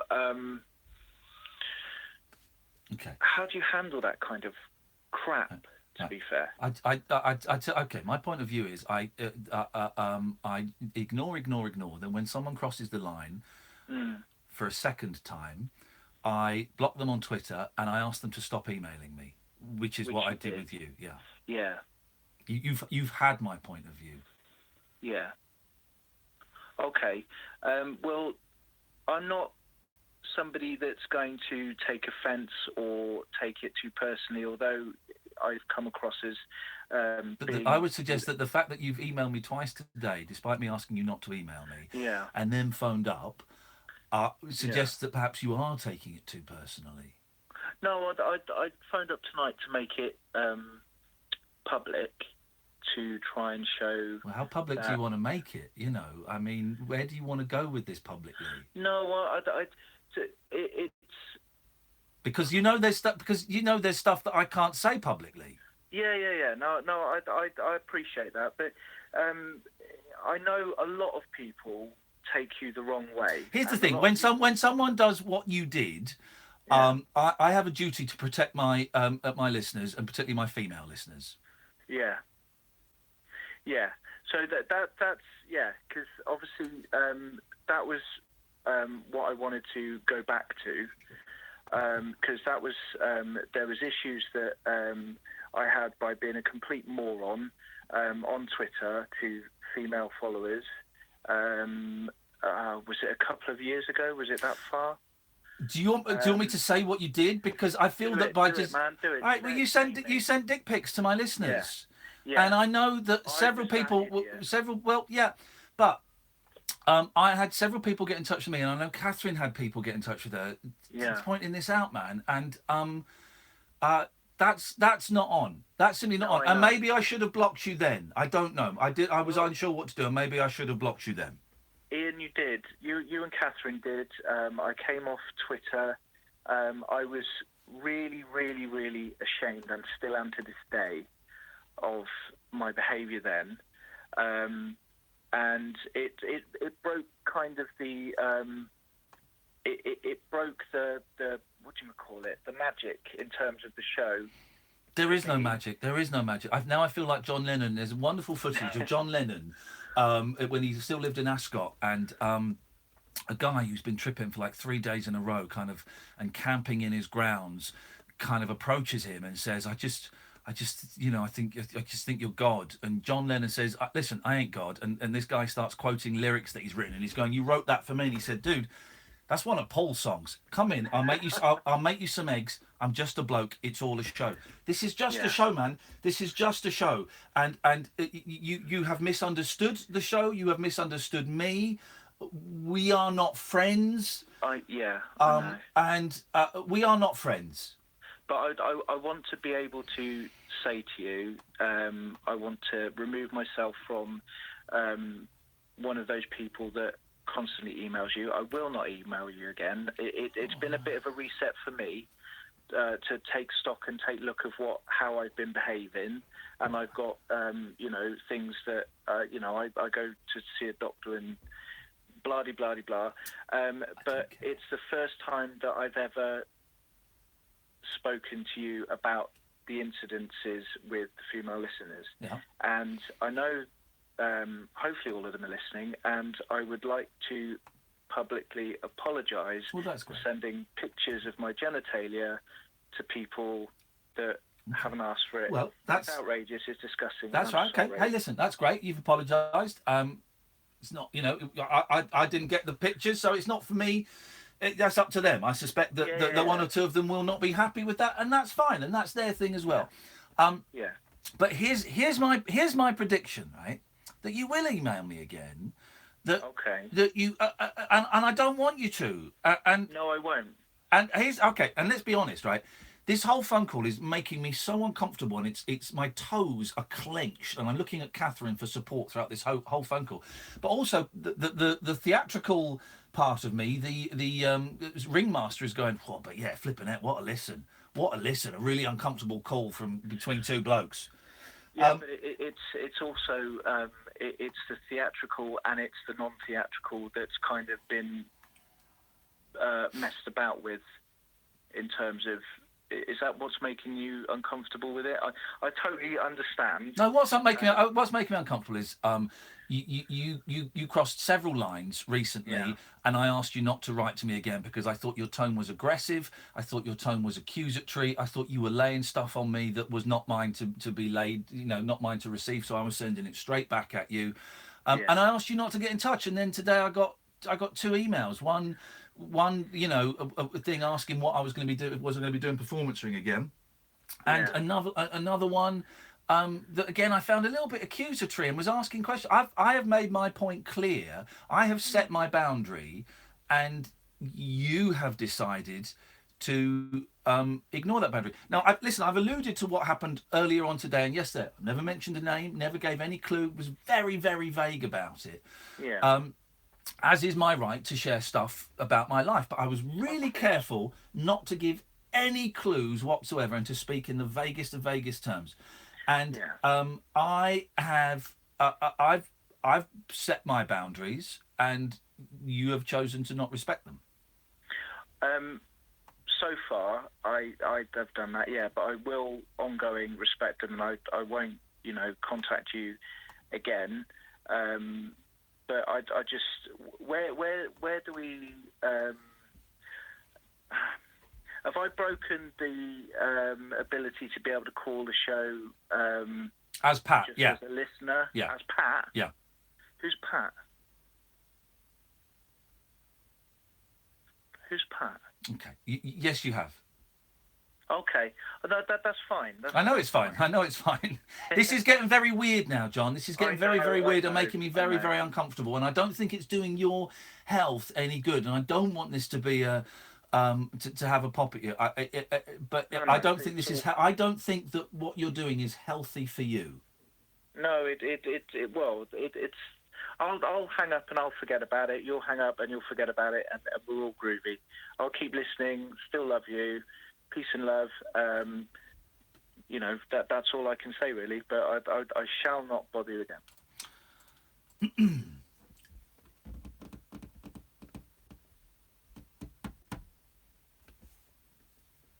That was uncomfortable, man. Talk Radio. Dial up some dialogue. Talk Radio. We'll get you talking. Countdown to Brexit on Talk Radio with The Times. Know your times. The clock is ticking as the UK prepares to officially leave the European Union. Listen to the no-nonsense breakfast with Julia Hartley-Brewer tomorrow morning from 6:30, when she'll be joined by Times journalists to discuss the latest Brexit developments. Don't just be informed, be well informed with debate, analysis and opinion from right across the political spectrum. Countdown to Brexit with Julia Hartley-Brewer. Weekday mornings from 6:30 on Talk Radio with The Times. When Dave met Steve, sparks flew. When Barry met Gary, the foundations were laid. When Fred met Alex, they knew it would work. And they all met thanks to SuperSubby.com. For subcontractors looking for contractors and contractors looking for subbies, Super Subby finds the perfect match by skills, location and trade. It's free for subbies with a 3-month free trial for contractors. So download the app from the App Store and Google Play or visit SuperSubby.com. Super Subby, the new, smarter way to find site work or workers. How do you think England are going to do this summer, Bob? I don't know, John, but I've got a good feeling about Iceland. They're demonstrating an impressive 3-2-1 formation. That's right. 3 Restaurante pizzas, 2 garlic breads, and a 1.5-liter bottle of Pepsi Max, all for only £5. With a lineup like that, there's no way you can lose. Fill your freezer and win at summer with Iceland. Subject to availability. See in store for details. We've got it at Selco. Selco, it's where the trade go. At Selco Builders Warehouse, we've got real deals on a wide range of trade-quality building products. In June, we've got a 6x5-foot close-board fence panel for only £16.85 ex-VAT. Now that's a real deal. We've got even more real deals at Selco Builders Warehouse. For more information, see selcobw.com. We've got it at Selco. Selco, it's where the trade go. The radio show that knows truth is always stranger than fiction. Week Monday, I get shoes. The Late Night Alternative with Iain Lee. Because they're too real to be part of my imagination. On Talk Radio. 0344 499 1000. This is some show. We've got someone who's who just wants to listen to the show. Are you enjoying the show, listener? Yeah, it's very honest. Is it? It could be more honest. We am enjoying it. How honest do you want to be? With me? Yeah. As honest as you want to be. Go on then. So what's your name? Harry. Right. What's your real name? Well, the radio name's Harry. Right, okay. And when was the last time you called me, Harry? Friday night. Yeah. And when was the time you called me before that? Didn't. Friday night's first time. I don't believe you. Why don't you believe me? Because we've spoken before, haven't we? No. Yeah. Friday night, Yeah. we spoke. No. What did we speak about on Friday? Well, I wished you happy birthday. I told you shove it up your ass. Yeah. We've spoken before a few times, haven't we? Who do you think I am, Ian? What makes you say that? Well, you're saying I spoke before. Yeah.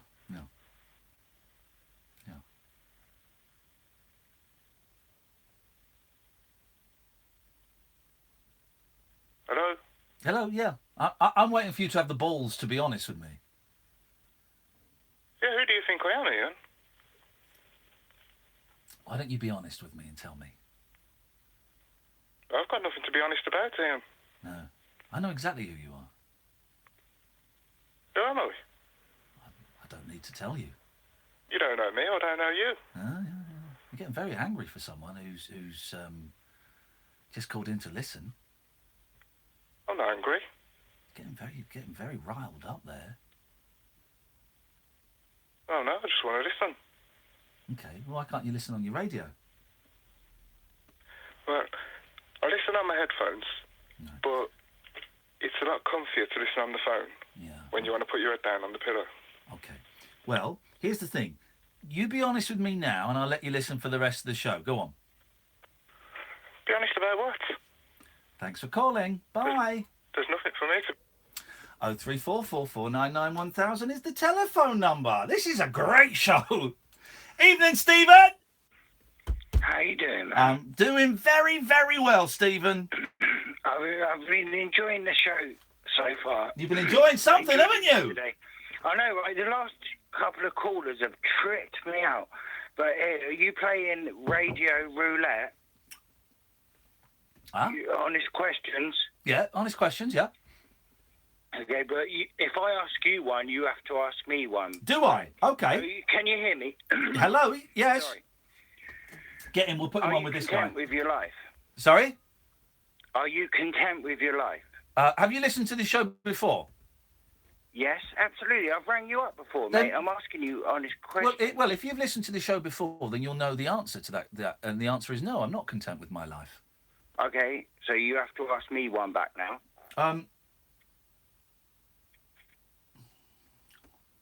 Yeah, it has to be back and forth. Otherwise, it's a pointless.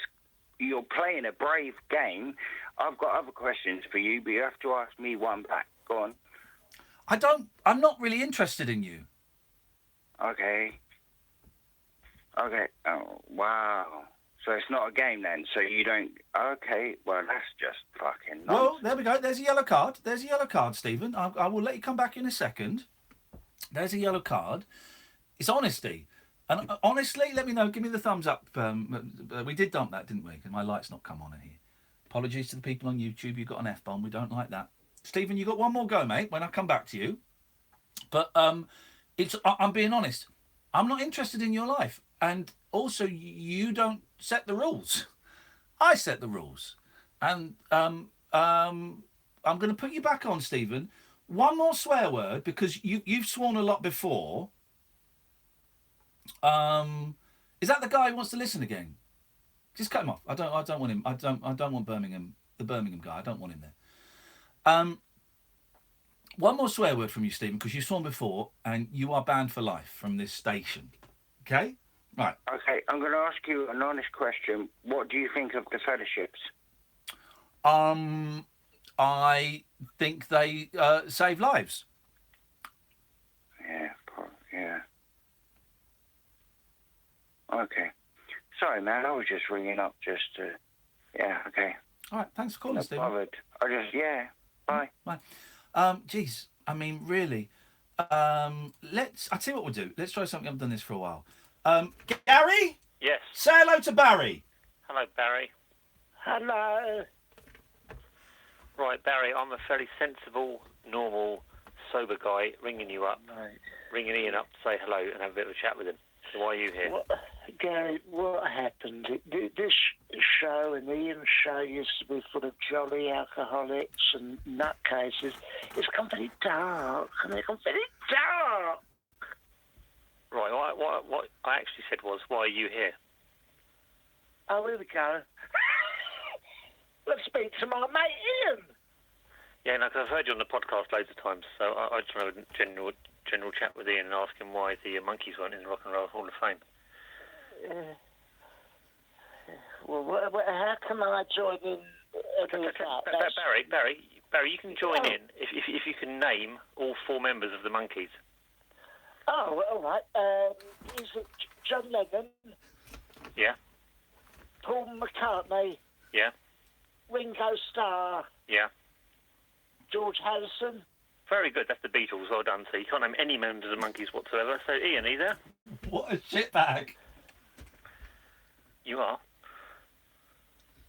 We're not talking Nick about it. Nesbitt? Yeah. David Jones? Mickey Dolenz? And was it Eutha Joyce? Eutha Joyce? Who played Yeah. Mildred in George and Mildred. Yes, I think Barry, you've got it. Yeah, I think she was in the Monkees. Yeah, I think she played guitar. So well done you. That's it. And your musical knowledge. Let me jump in here. It's an honesty show. Gary, what's with the attitude, man? No, I've been hanging on the phone for 45 minutes to talk to you about Right. Monkees. Okay. So that's the reason that we're copying an attitude. No, because I know Barry's a regular on here, so. Right, but Barry's called not us. a regular. Barry's called us twice in the last year. What again? I'll ask the question, Gary. What's with the attitude, man? I just like to give a bit of attitude to Barry. That's all. Well, don't Barry. I like to give. Shut up, Barry. I don't want anyone being rude to Barry. He's a pain in the arse. Yes. No one likes him. No. He's not been funny since he did that thing with Noel Edmonds. When's the second series of that, Baz? It's on at the moment, 5:30 in the morning. They're repeating it. Wow, peak time. But don't give attitude to an old man. I do apologise, Barry. Crying, Gary, you made me cry. Shut up! Oh. Anyway, Gary, what do you want? I was ringing up for a bit of a chat, mate, because you just wanted people to ring up and have a nice sort of chat with you. Okay. A nice chat. Shut up, old man! I know you're a fan of the Monkees. Yes. I know you're a fan of the Monkees. That's correct. And I was thinking, why do you think they're not in? Well, a lot of American fans get very upset that they're not in the Rock and Roll Hall of Fame. British fans don't care because it means nothing. But it's because Jan Wenner, the guy that used to edit Rolling Stone magazine and is the head of the Rock and Roll Hall of Fame, hates the Monkees. That's wrong, isn't it? Again, now there's still the attitude, Gary, isn't there, Barry? Oh, very much so. Yes, there is still the attitude, Gary, and I don't know why. Ian, I'm interested. Do you still own? You're answering honestly. Do you still own the little record label that distributes Monkees records? Yes, I do. Is it going well? It's going very well. Good. Well, thanks for calling. How do you distribute them? Shut up! Up my bum. You couldn't fit a 12-inch up my bum, Barry. Well, that's not what I heard. Right, you watch it. Yellow card for Barry. Yellow card for Barry. Yellow card? Yes. Where's he going to put that? Where are you gonna? Right, Gary. Do you want to answer questions honestly? Me? Yeah. Yeah. Okay, go on. Seriously, why the attitude, man? Because there's a weird vibe coming off you tonight. I do apologise. I don't mean for the attitude. No. I wasn't asking for an apology. I was asking why it was there. It could be because other things are going on in my house at the moment. What's going on in your house at the moment? I'm angry that I'm ringing you. Okay. It could be that my wife is called Catherine and your producer is called Catherine. And that makes you have an attitude? No, this is a bit of a coincidence.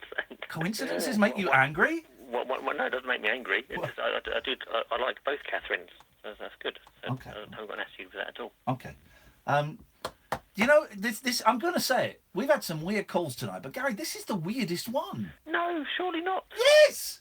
Yes, surely so. I've heard all the calls. I've been hanging on for 45 minutes. Yes, and there's the problem. Because you've been. Some people hang on for 5 minutes, and some people hang on for 45 minutes, and that's just the way it goes. If you are always welcome, if you're bored of hanging on, to put the phone down. But the voice in my head is only mine. Right, other people have been hearing other voices, so the voice in my head is only mine. I've got no idea what that means. Why not? Why not? Okay. Thanks for calling, Gary. Okay. There we go. Why don't we have something fun?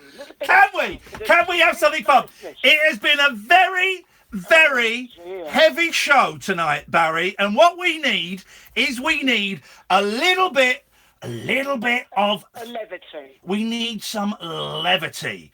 And we need some levity. Oh, here we go. Here we go. Here comes the fun. Here comes the fun. I'll start. Right. Shut. Oh, no, hang on. That's not. There we go. Hang on. Here we go. Right. Here we go. I'll start. Here we go. Go. Here we go. I'll start. Here we go. Here we go. I'll start.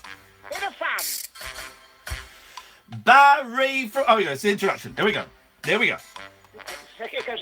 Here we go. Barry from Watford hasn't been funny since about 2009. He phones up when he's pissed and when he's lonely, when his stand-up isn't going very well. Barry from Watford, riding on Angelos's coattails. He did the show with Noel Edmonds that sucked. Your turn, Barry. Here we go. Ladies and gentlemen, it's Barry from Watford. Here we go. Oh no, it changes now. Here we go. Here we go. Take it away. Barry. I turned on my telly one day to watch the Jungle Show. It wasn't very good. I saw all the celebrities that ex-boxer and saucy birds. On comes Pencil Neck, he wasn't very good. He burst into tears and he tried to pull his foot. He fell off the thing and he Hang on a minute. Here we go. Right, we're going to start again. Here we go. Right. Here we go. My turn. Okay. This is like those old Bob Hope, Bing Crosby kind of things. Isn't it? They asked me about 5 or 6 times to do the jungle, and then I said yes. I knew it would piss you off, and I got paid a lot, about £45,000. With that, I'm buying a very nice house that you'll never be invited to because you're an old, unfunny. A right of reply is coming after the key change. Here we go. Barry's right of reply, dear listener. Here we go. Now. I remember going out for a cuppa with you some years ago. You thought you was too good to be on that television show. How the mighty fallen, flippy boring, flippy boring. You weren't very good, and you tried to pull your foot. And, I never voted for you. I'd rather vote for David Van Dyke. Right, here we go. My right to reply. Yes. I went on there just because I needed cash quite quickly because I'm getting divorced. You're just jealous because the week I flew out to Australia, you texted me to ask if I was going in the jungle. Yes. I replied, no, of course I'm not. But I was actually packing my suitcase when you texted me. That's a true story. You're upset because I lied to you, you old duffer. Here we go. Your right of reply? Is it coming now? Here we go. It's the key change. Hang on. Here we go. And here comes Barry's triumph now. That is true. I phoned you and asked you about going to Oz.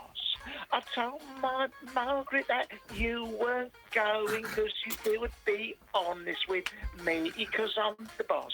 You didn't tell me the truth, you know. And then you went, gave it all the gold, nicked those strawberries and made a fool of yourself. And soon you'll be back on the radio show.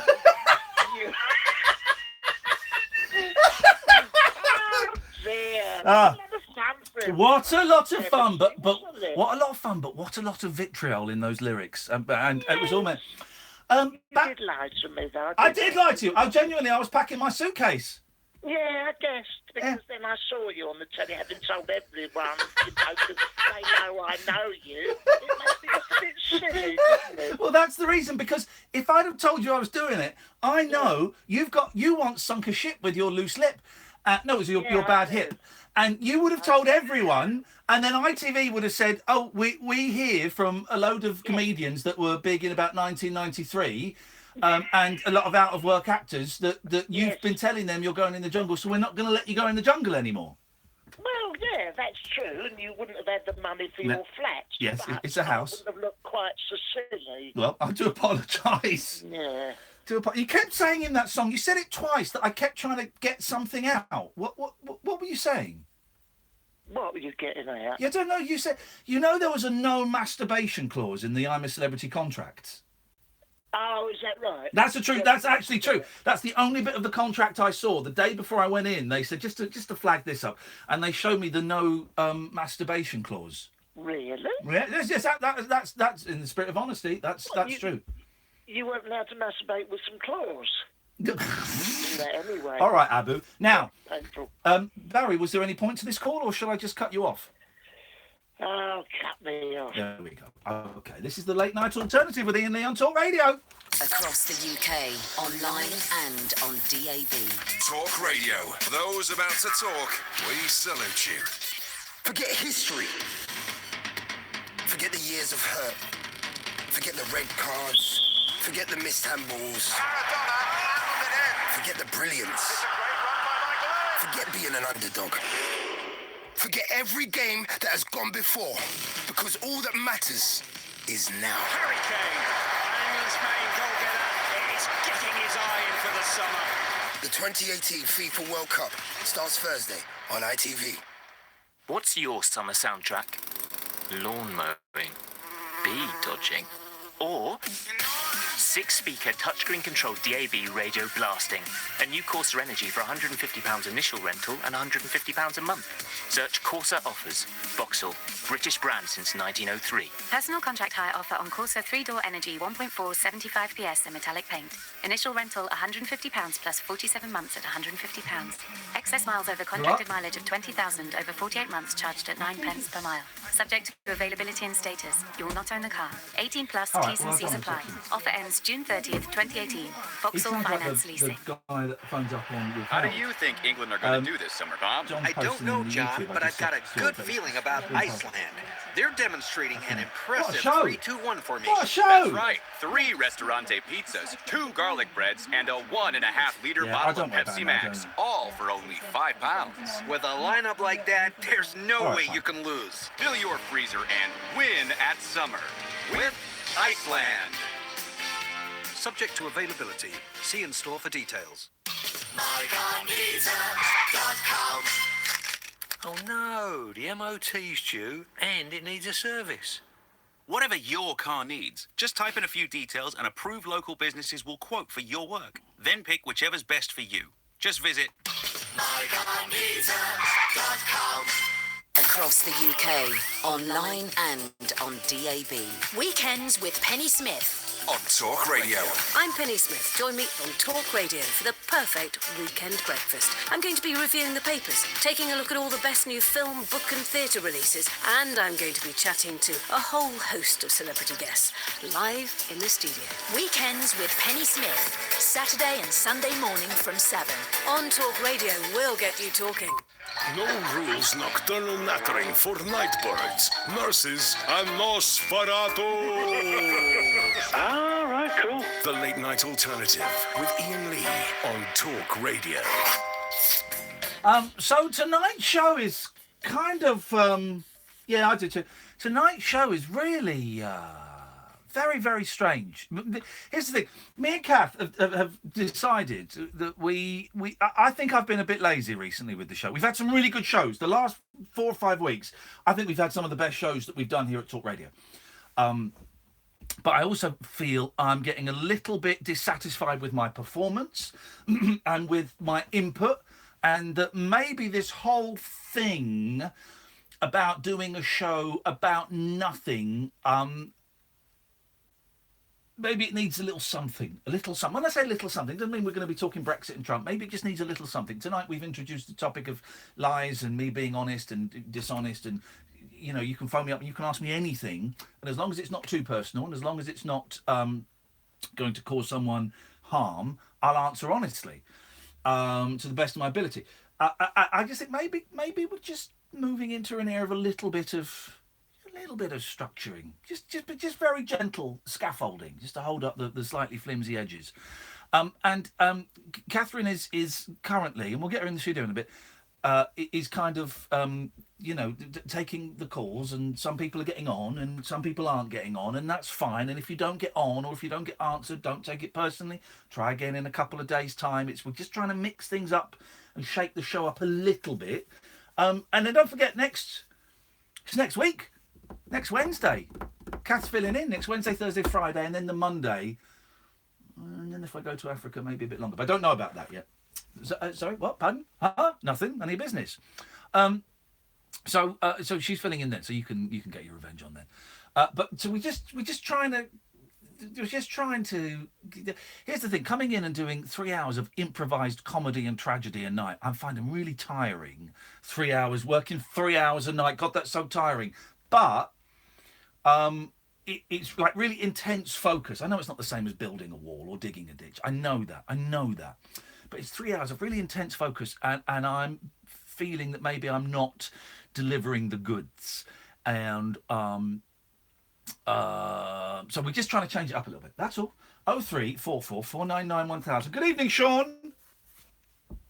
Good evening. How are you? I'm all right, Sean. What you got for us tonight? Good stuff.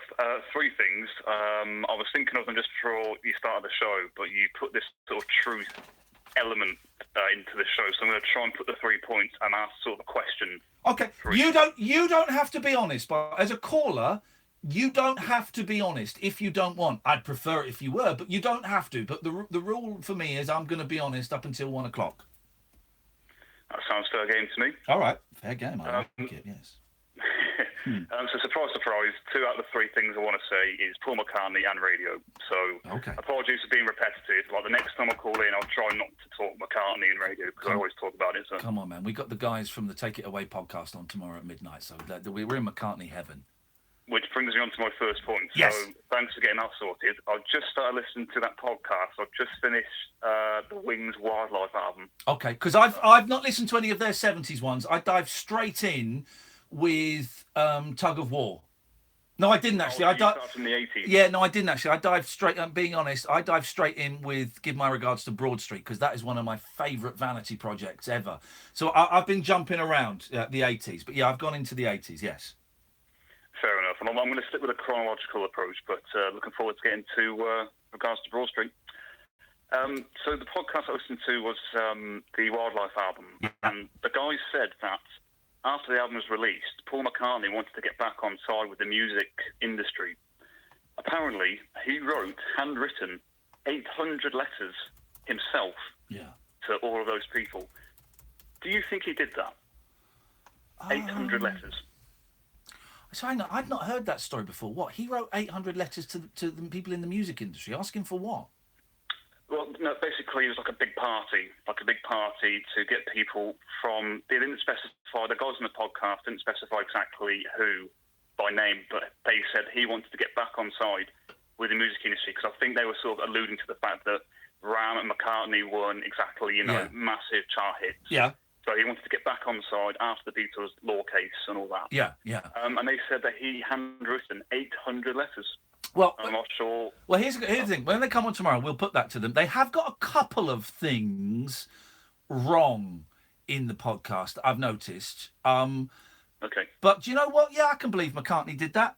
I can believe McCartney did that. That's the kind of thing that he'd do when he's, smoking a big reefer up in the farm in Scotland with it.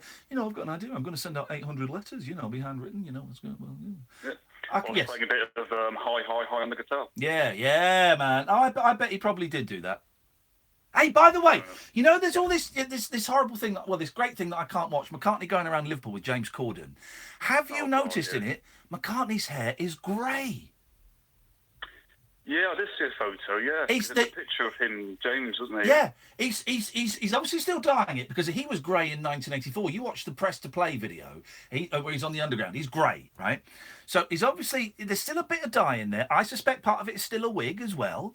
But he's being a little bit more honest about his hair colour. I hope he announces a tour soon because Catherine, we're going to go and see McCartney. We're going to go and see Paul McCartney. Yeah, I've not seen him myself, so I really, really want to go and see him. It's a good old show, man. I mean, you got to sit through a bit of crap, but you know, just seeing him play Beatles songs on stage, that'll do me. Go on, what's the next thing?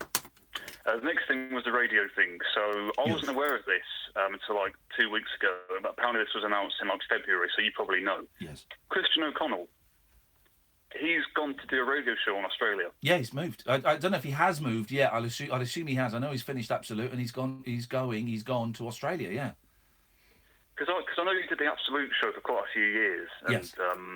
Personally, I mean, I know he was your former colleague, and obviously, you know, you don't have to answer this, but were you a fan of his radio style? I do have to answer it because I'm being honest. So what do you want to ask me? Ask me anything you want about Christian O'Connell.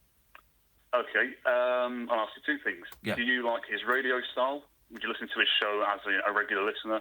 Okay. Do you know what? Talk him as a person. Okay, right, here we go. I used to really enjoy his show when he was doing the breakfast show on XFM. And I sat in for him a couple of times doing the breakfast show on XFM, and I thought he was exciting and fresh. I don't really listen to music radio, so no, I never really listened to his breakfast show on Absolute. Let's be honest.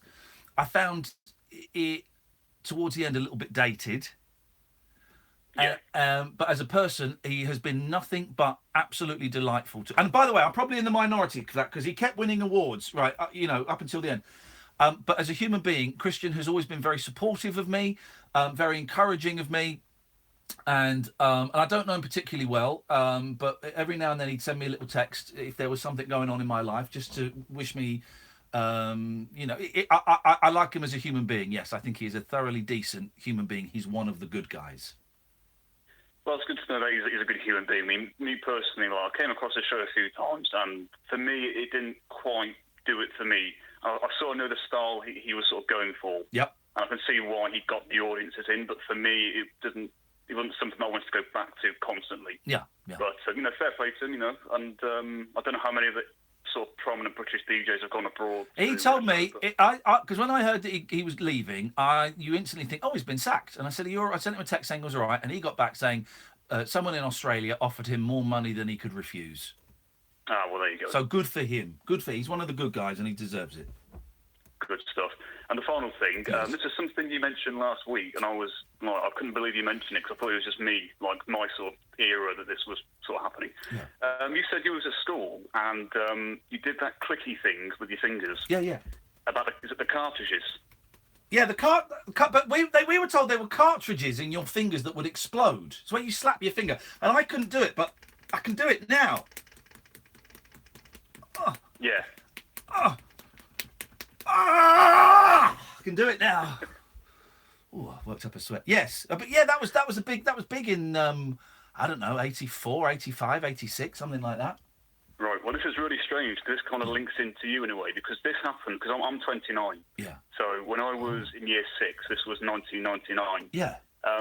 People were doing the clicky thing with their hands. Yeah. But it was actually because of Ali G.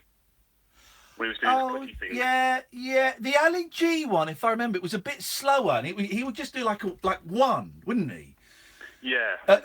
Well, in the 80s, it was slapping. You had to slap it. Yeah, in the Ali G thing, it was one.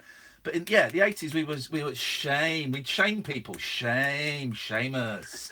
I've not said that for a long time. Yes.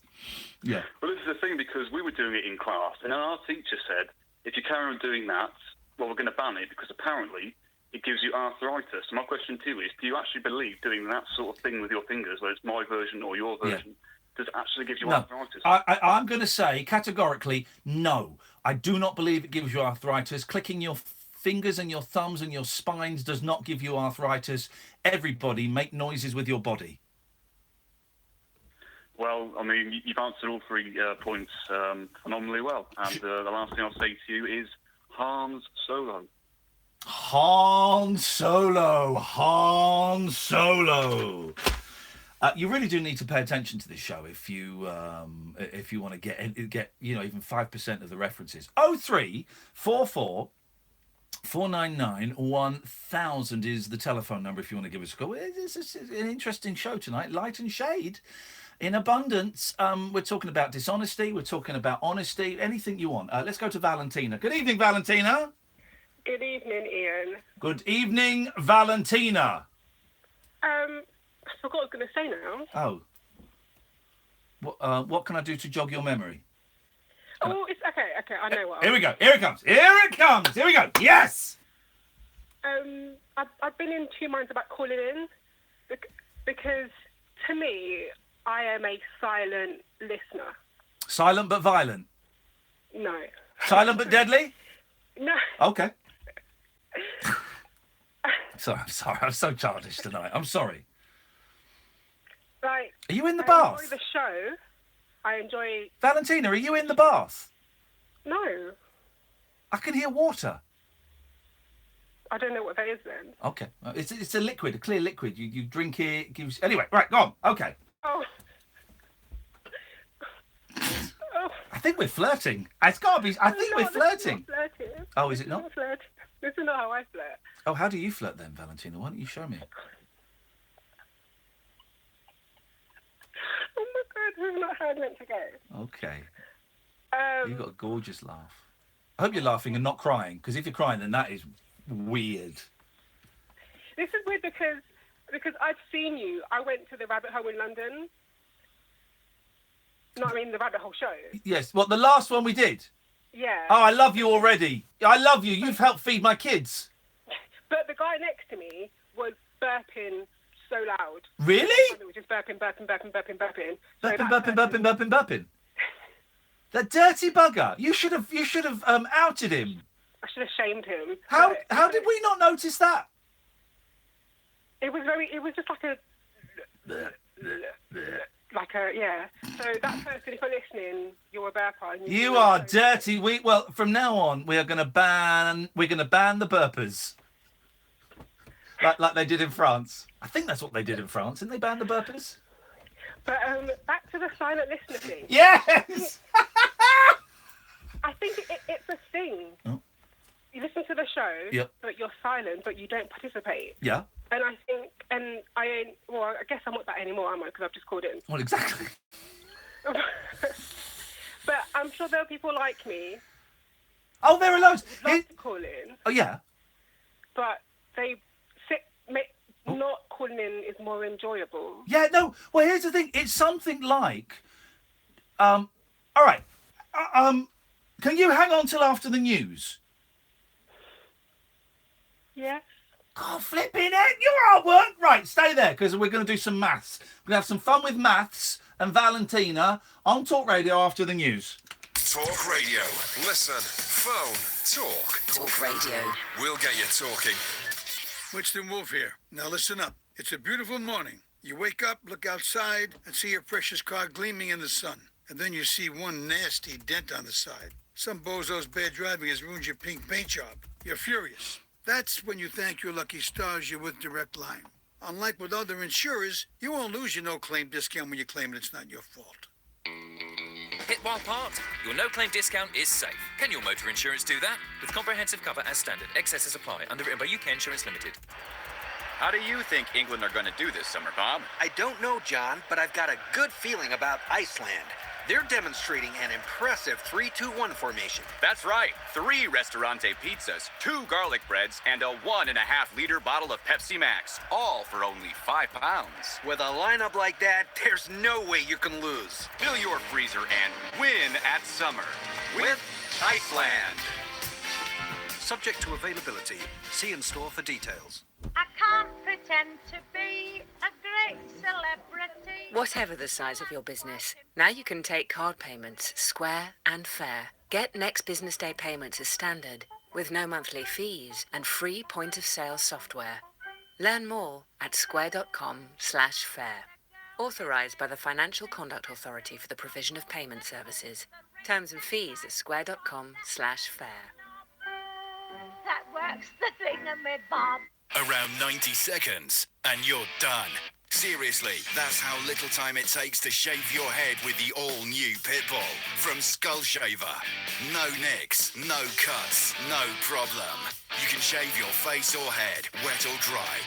Pitbull from Skull Shaver just does the job. It's the perfect Father's Day gift too, or the perfect you gift. Whatever. Save 10% right now. Go to skullshaver.com and use promo code radio. Across the UK, online and on DAB. Talk Radio, on the hour news headlines. With the latest, I'm Serena Farrow. Theresa May's seen off a potential defeat over her flagship Brexit bill after offering last-minute reassurances to potential Conservative rebels. The concessions could give MPs a bigger say on the final withdrawal agreement and make a no-deal exit much less likely. The Prime Minister met around 15 politicians before the vote, including former Attorney General Dominic Grieve. I just voted with the government following the assurances we got from the Prime Minister in the meeting this afternoon that our concerns which led to this amendment being tabled will be addressed. And actually, they're also the concerns that were present in the Lord's amendment. Critics claim the agreement between Donald Trump and Kim Jong-un for North Korea to completely get rid of their nuclear weapons lacks detail. Korean expert and former Labour MEP Gun Ford has told Talk Radio that the summit shows progress has been made, but there's still a long way to go. They're going to have to turn today's conversation into an agreement. That will probably step inside, love. Might be convenient if it's just short of the midterm elections in the US. And then you've got the really hard part, which is going to be implementation. The accountant in charge of auditing BHS in the year before its controversial sale for £1 is now going to be hit with a £325,000 fine. It's understood an investigation by a watchdog will also see him banned from the job for 15 years. Midwives are being told to be more supportive of women who opt not to breastfeed their babies. New guidance says mothers' decisions should be respected and there should be more advice for those using bottles. And Europe's highest court has backed Christian Louboutin in his battle to protect its famous red soles. It's been suing rival firm Van Haren for selling heels with scarlet bottoms in 2012. Taking a look at the weather then, and those showers will die down, meaning... What do you think we'll have to do then? Paul McCartney on guitar. Isn't that great? Sam, open your microphone for a minute, please, boy. That was Cilla Black singing. You a fan of Cilla's? Yeah, totally. Okay. What's your favourite thing Cilla ever did? Music or TV show? Blind Date. Right. You only know that because she told you about it. You've never heard of Cilla Black? I didn't know she was a singer. Blind Date is literally. Oh, so you knew she did Blind Date? But she didn't know. Well, that's it. Yeah. That's my knowledge. Surprise!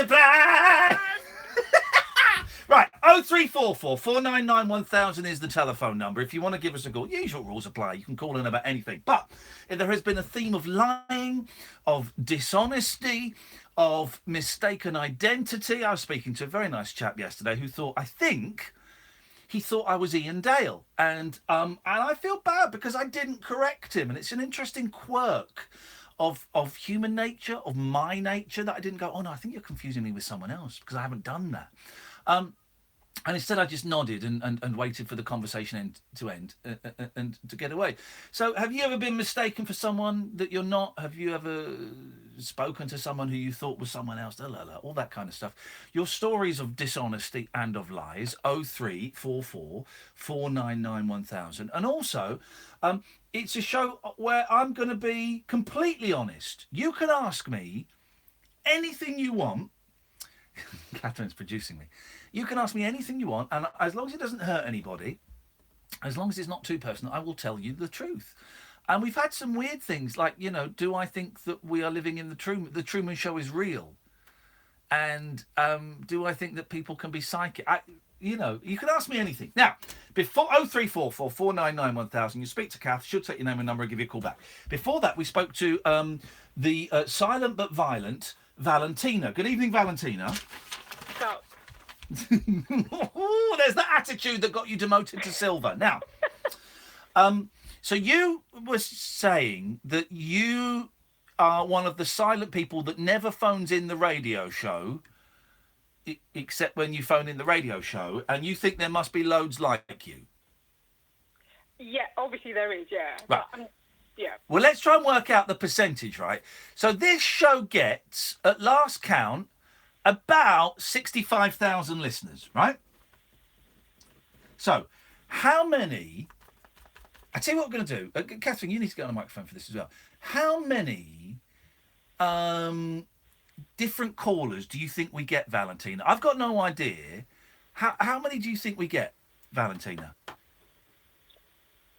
Percentage? No, not percent. We'll work the percentage out. In terms of, like, we've got Alan, we've got Nigel, we've got... How many different voices do you think we have had phoning in? 50, 100, 200? Oh, I couldn't say. I think there are about maybe 20 or so regulars. 20 or so regulars, yeah. There's occasional one-hit wonders. Yeah. I like you a lot. I wish I hadn't invited Angela around to soil my sheets now. Catherine, how many different callers do you... There's like 20 hardcore, probably less than that, actually. I reckon there's probably maximum, on rotation of a 6-month period, about 60. See, I would say about 100. Of like, she's right, the one-hit wonders, the smash and grabs, the hit and runs. Cass, here comes another one. All right. Well, I tell you what. Let's say 60, right? So let's say we've got 60 callers out of 65,000. Right. So hang on a minute. Do you know how to do percentages, Valentina? Yeah. All right. Well, then you work it out. What percentage is 60 out of 65,000?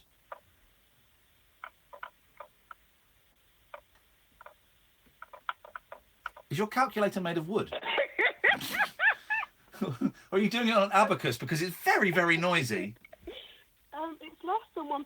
It's less than 0.0... Well, yeah, I know it's less than 1%. Oh. It's 60 out of 65,000. Of course it's less than 1%. It's less than what's a tenth of a 1%? 0.1? If my math is correct, it's 0.09%. Here we go. So 0.09% of listeners call in. I was going to say about 0.2%. So that's kind of cool. There we go. So 0.9% of the people that listen actually call in. Yeah, that sounds about right. I won't do it then. No, that sounds about right. So, but I like being a silent. What did I call it? A silent listener. Yeah. And obviously I've called in twice now, so that's... Well, you're not... Now you're a regular. No. Yeah. If we did a new and newish callers night, you wouldn't be allowed to phone in. No. Yeah, you're a regular. You're no better. You're no better. I like the exclusivity of no. New and newish listeners. I'm like, okay, I can call in tonight. You can't. You can't now. You're like Nigel from Maidstone. Okay. You take that as a compliment. I'd rather be a Bill. What's this Billy? Bill from Leighton. When did he become Billy? All right. There's that attitude again, Valentina. All right, Lane. Demote her to bronze. She was gold. Now she's silver. Put her on bronze. She's going to be on cardboard soon. Well, so what is your point, caller? What is your point, caller? That was my point. I'm trying to make the phrase silent listener a thing, but it's not really taken off. Okay, well, if you're a silent listener, give me a call. 0344 4991. That's the thing. That's the thing now. What? Silent listener's a thing now. Silent listener's a thing, yeah. You made it. You made it happen. I made a thing. Hashtag silent listener. Hashtag Valentina for president. Yeah, I'll take that. All right, thanks very much for calling. Let's go to John. Good evening, John. Hello. Hello, John. How are you? I'm very well, thank you, mate. Thank you. I know that girl was crazy, but anyway, I think about 300,000 put out to one side. 300,000 what? Listeners. To what?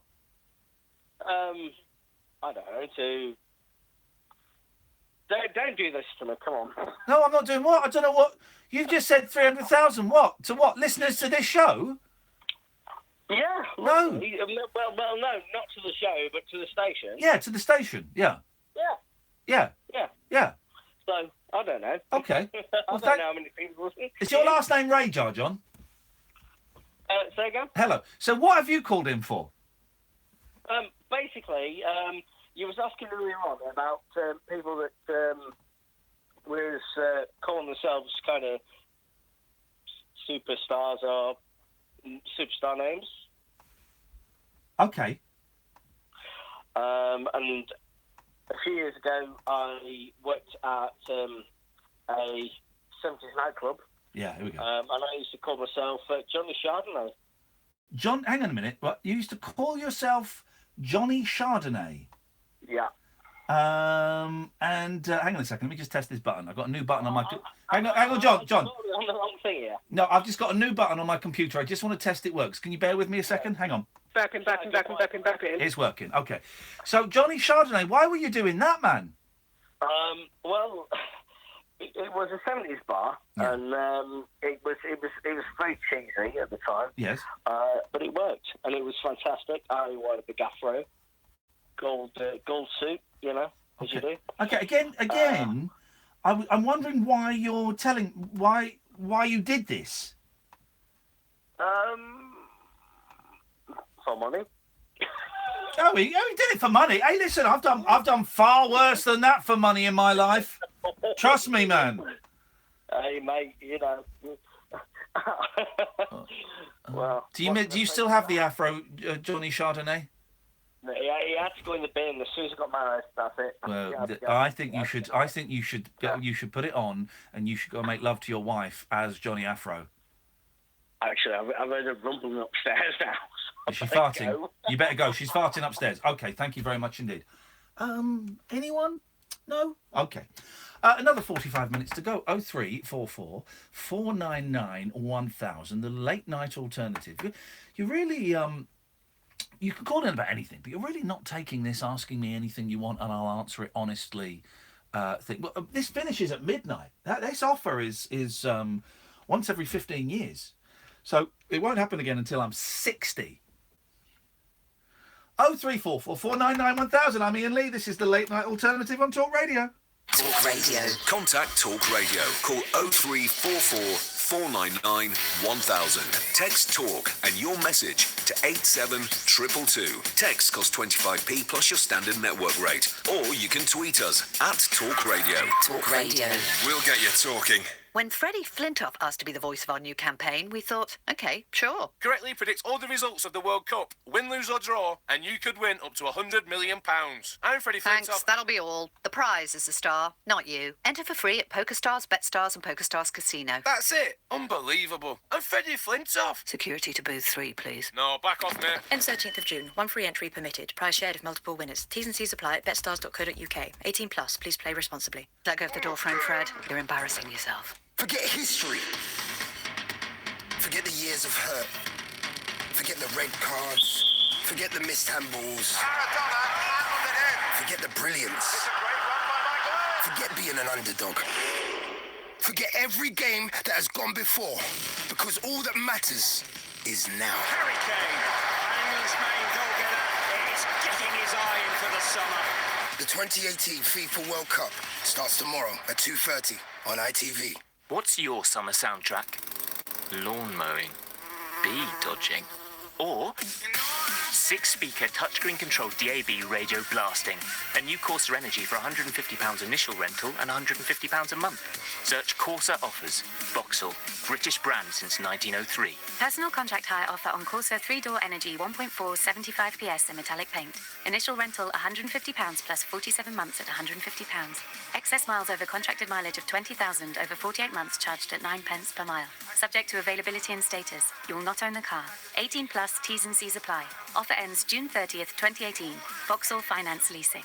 A star-crossed soapbox for sailor boys, stable girls, I'm on the edge. and stripper grands. It depends who you're with and it depends on the situation. Late night speech radio with a difference. Thank you. The Late Night Alternative with Iain Lee on Talk Radio. 0344 499 1000 is the telephone number if you want to give us a call. Can I just say, there's the, have you noticed, and it's been going on a while, the demonised, how easy is it to become addicted to, and you just know when the Daily Mail and Nick Ferrari are asking about something, you know it's reached peak point. And there's lots of stuff.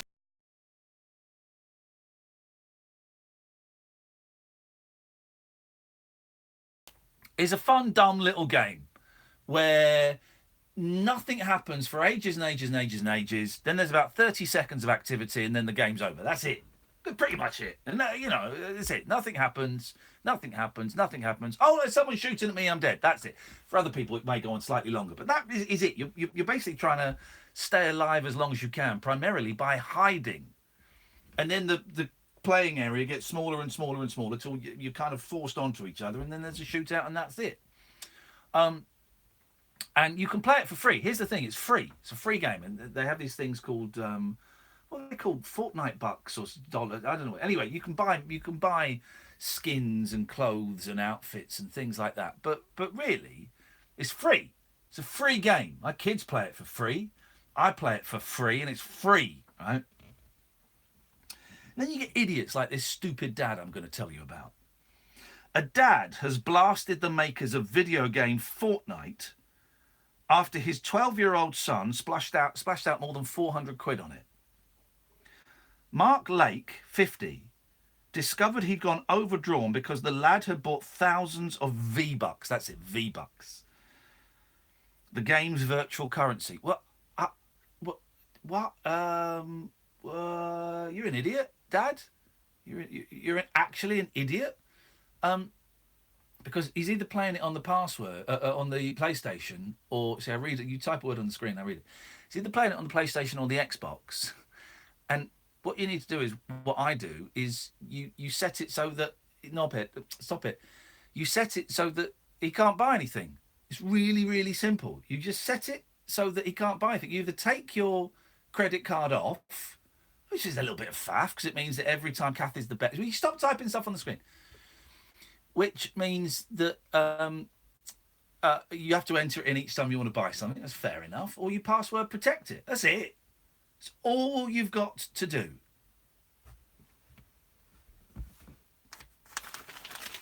Catherine's trying to be clever. She's not clever. Kath's a twat. The father's bank details were linked to his son's account, meaning he could buy V-Bucks without permission. Mark from Billingham, County Durham, said, "I think this is a national issue. That's not bad." Was County Durham in Ireland?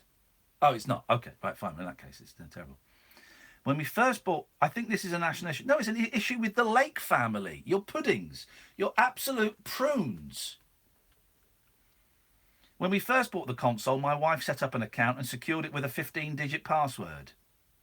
So it's not your fault. It's not your son. It's everyone else's fault, isn't it?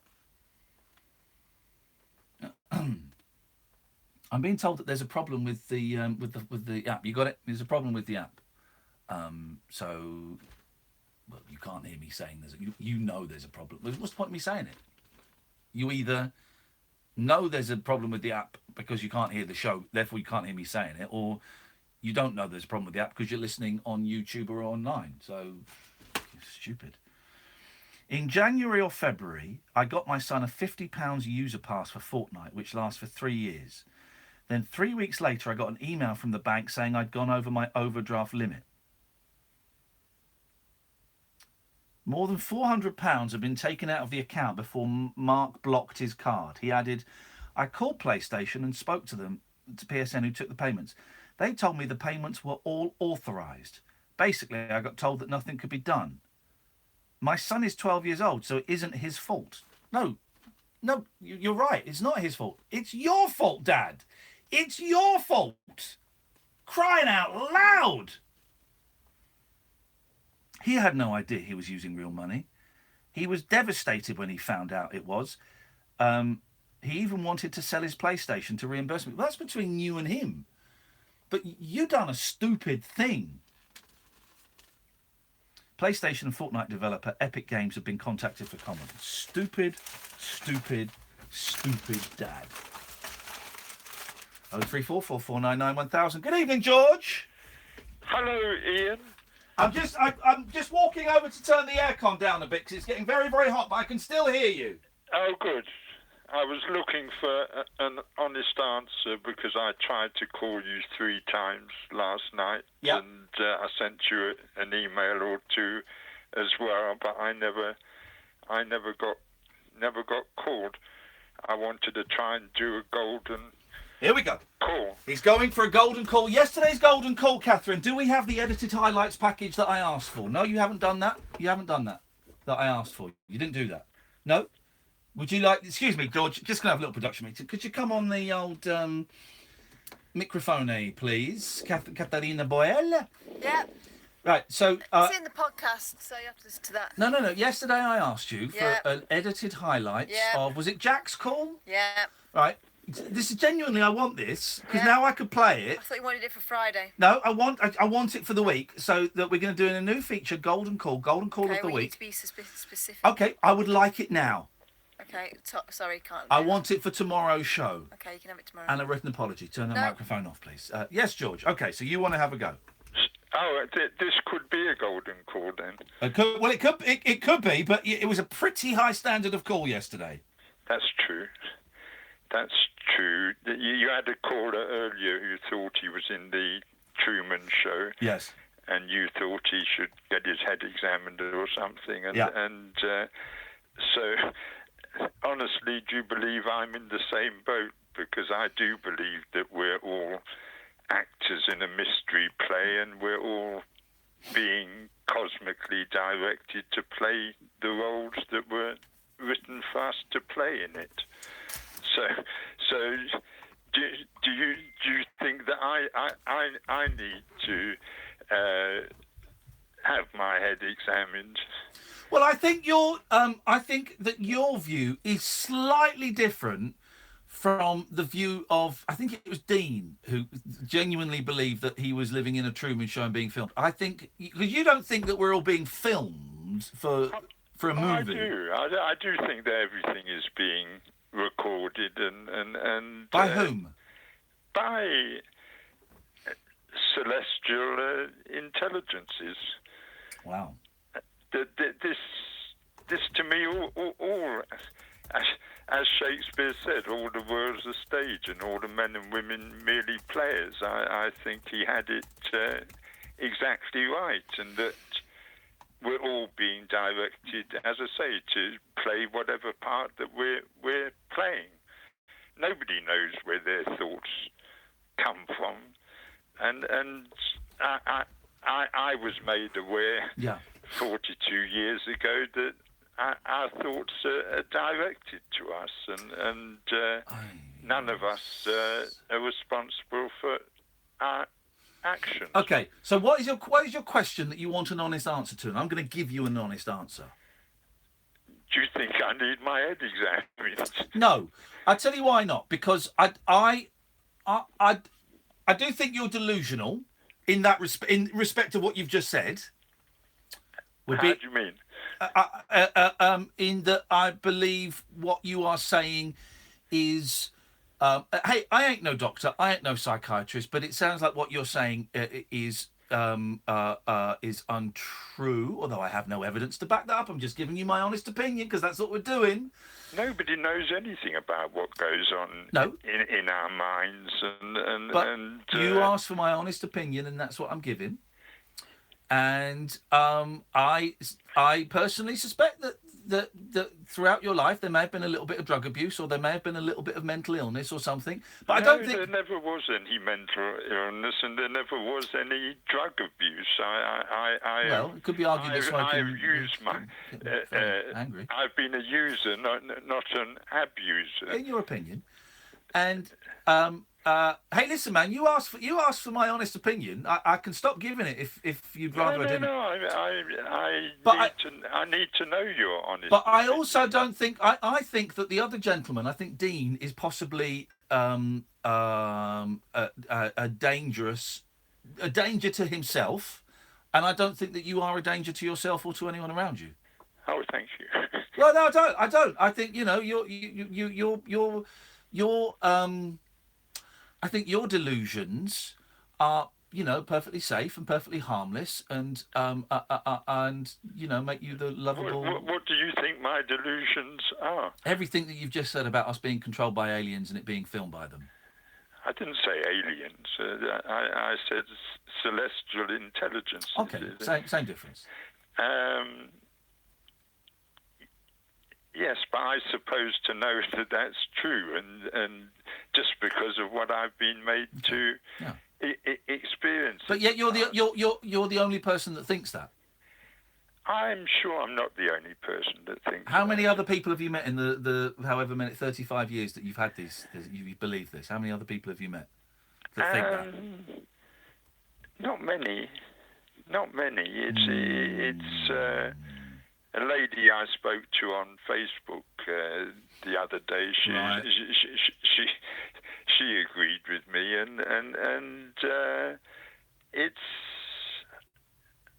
Something is going to happen to raise our consciousness and to realise what I'm saying is. But me talking to you about this, it's the same as if I am trying to convince a Christian or a Muslim or a Jew or whatever that what I think. It's a belief. What you have is a belief. No, right? It's a supposition, is it? Well, it's a belief. You believe it in the same way that a Christian believes that Jesus, and all that, and Muslim believes that Allah and all of that stuff, right? Yeah, but there never was a Jesus, and there's no.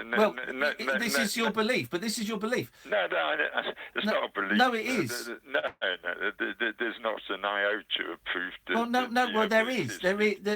There is evidence that Jesus existed, but. No, there isn't. Well, no, there is. This is the point. It's pointless us having this conversation in the same way it's pointless me telling a Muslim I think all this stuff about Allah is nonsense. I do think it's nonsense, and I think the whole Christian ethos, I think it's nonsense, right? But it's pointless me having this conversation with you because of your belief. In the same way, it's pointless me having a conversation with a religious person because of their belief. So I've told you what I thought, and that's my belief. Yes, I spoke to you about you this morning briefly to Mike Graham, and I only had a few minutes with him, and he ended our little conversation by saying he hadn't got a clue about what I'd been talking about, but I was just wanted to talk about the North Korea, America, the denuclearization. I was pointing out that in 1985, I think it was, President Gorbachev imagined that by the year 2000 we could have a nuclear-free world. I think we need to find another Gorbachev and someone with the imagination to imagine a future in which nuclear weapons disappear from this planet. Okay. Well, that's what you were talking to Mike about, and I was. What was I? I think I was. I know I was trying to learn some lines. That's what I was trying to do. But there you go, George. I've been honest. I'm pleased that you've been honest. Thank you. And I'm pleased that you're pleased. At least I have some sort of idea of where we stand together. If we stand together. We all stand together. Bomb, bomb. Thank you, George. 0344 499 1000. This is the Late Night Alternative on Talk Radio with Iain Lee. The big bald eagle of Come in here, broadcasting boy, is on Talk Radio. Get him off. I'm not interested in listening to someone who's not going to listen. The legendary James Whale. Only a nutcase would come up with an idea like that. The radio presenter who isn't afraid to tell you what to think. I am sick of this. I think our speed limit on our motorways is far too low. It needs to be 80 miles an hour at least. Cometh the hour. Cometh the Whale. You can come on the air. You can have your say because this is a free country at the moment. The James Whale Show. Tonight from 7 on Talk Radio. Tales of mystery and imagination on the radio show that does things differently. Dolly Parton, I listen to a record all day long. The Late Night Alternative with Iain Lee. I'm a nut job, but not that kind of nut job. On Talk Radio. Honest to God, it's the new Breaking Bad. Oh no! 0344 499 1000. The app is down, and I think the online is down, but you can listen on DAB. I don't know why I'm telling you this, because you either know it or you don't know it. Or you can go and watch us on youtube.com/Iain Lee. Look for the live video. Done a fault report, so I'll get an email in the morning saying, no, it didn't happen. Oh, flipping it, man. Remember the tech guy at Three Counties? Tesco naughty step. Strict mum employs super nanny technique in busy supermarket as daughters play up. It's got to be consistent. This is terrible, though. Oh, really? Yeah, with 3 children to look after, Louise Pillai is quick to step in when a firm hand is required, even if it is in the middle of a busy supermarket. So when 6-year-old Elisa and 7-year-old Ebony began playing up during a trip to Tesco after school last week, she put a stop to the bad behaviour just as she would at home. Avon lady, Miss Polite, Avon lady. Do they still have Avon lady? Well, obviously they do. Yeah. Do they still have Anne Summers sex parties? I don't think they do now that Anne Summers is on the high street. They do, yeah. I got invited to one last year. Did you? Mm-hmm. I can't think of anything less fun. Oh, look at this! Look at this dildo! And here's some butt plugs and here's some fancy pants. Who wants it? We can all think about our options privately. We don't need to get together with a load of girlfriends and get drunk enough to be able to, address something that is otherwise embarrassing anymore because we've got online. Avon lady, Miss Pillai, ordered the girls to sit in silence in the fruit and vegetable aisle for 10 minutes. Well, that's not the technique. After they almost ran into another shopper's trolley. Wow, excessive. Well, no, but it gets worse. A snap of the pair sat cross-legged and facing the shelves went viral after a friend posted it in praise of Miss Pillai's action, triggering a debate over whether the 35-year-old may herself have overstepped the mark. Right, here's the thing. Making them sit on the dirty floor in Tesco's, it's not. I don't. For 10 minutes, no, I don't think so. But then making that picture go viral, no. Also, listen, I used the naughty step thing, and it worked so well that I don't have to do that with my kids anymore. You don't. You know, the punishing your kids is okay. I'm not going to criticise her for the way she chooses to punish them, but taking a picture of it and then posting that online, that is out of order because that's shaming the kids. But also, right, naughty step is the final boundary, isn't it? So what you're supposed to do is you're supposed to give them like 3 warnings first. It's not, and also almost crashing into someone to me is not a naughty step offence anyway. I've never done the naughty step. I don't really understand it. Do you know what it does? It allows them to sit on their own and think about it. You don't go mad at them and say something stupid. Do they have to put their hands on their heads? No. Fingers on lips? No. Okay. They just sit on the step and wait. And then you wait.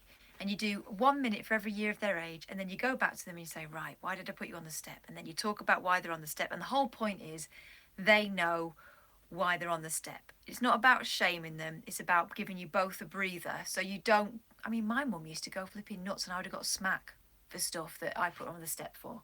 So I think it just gives you both a breather. Miss Pillai, a single mother, said, I have a responsibility to make sure my children are healthy and respectful, and that's why I have a very no-nonsense approach to parenting.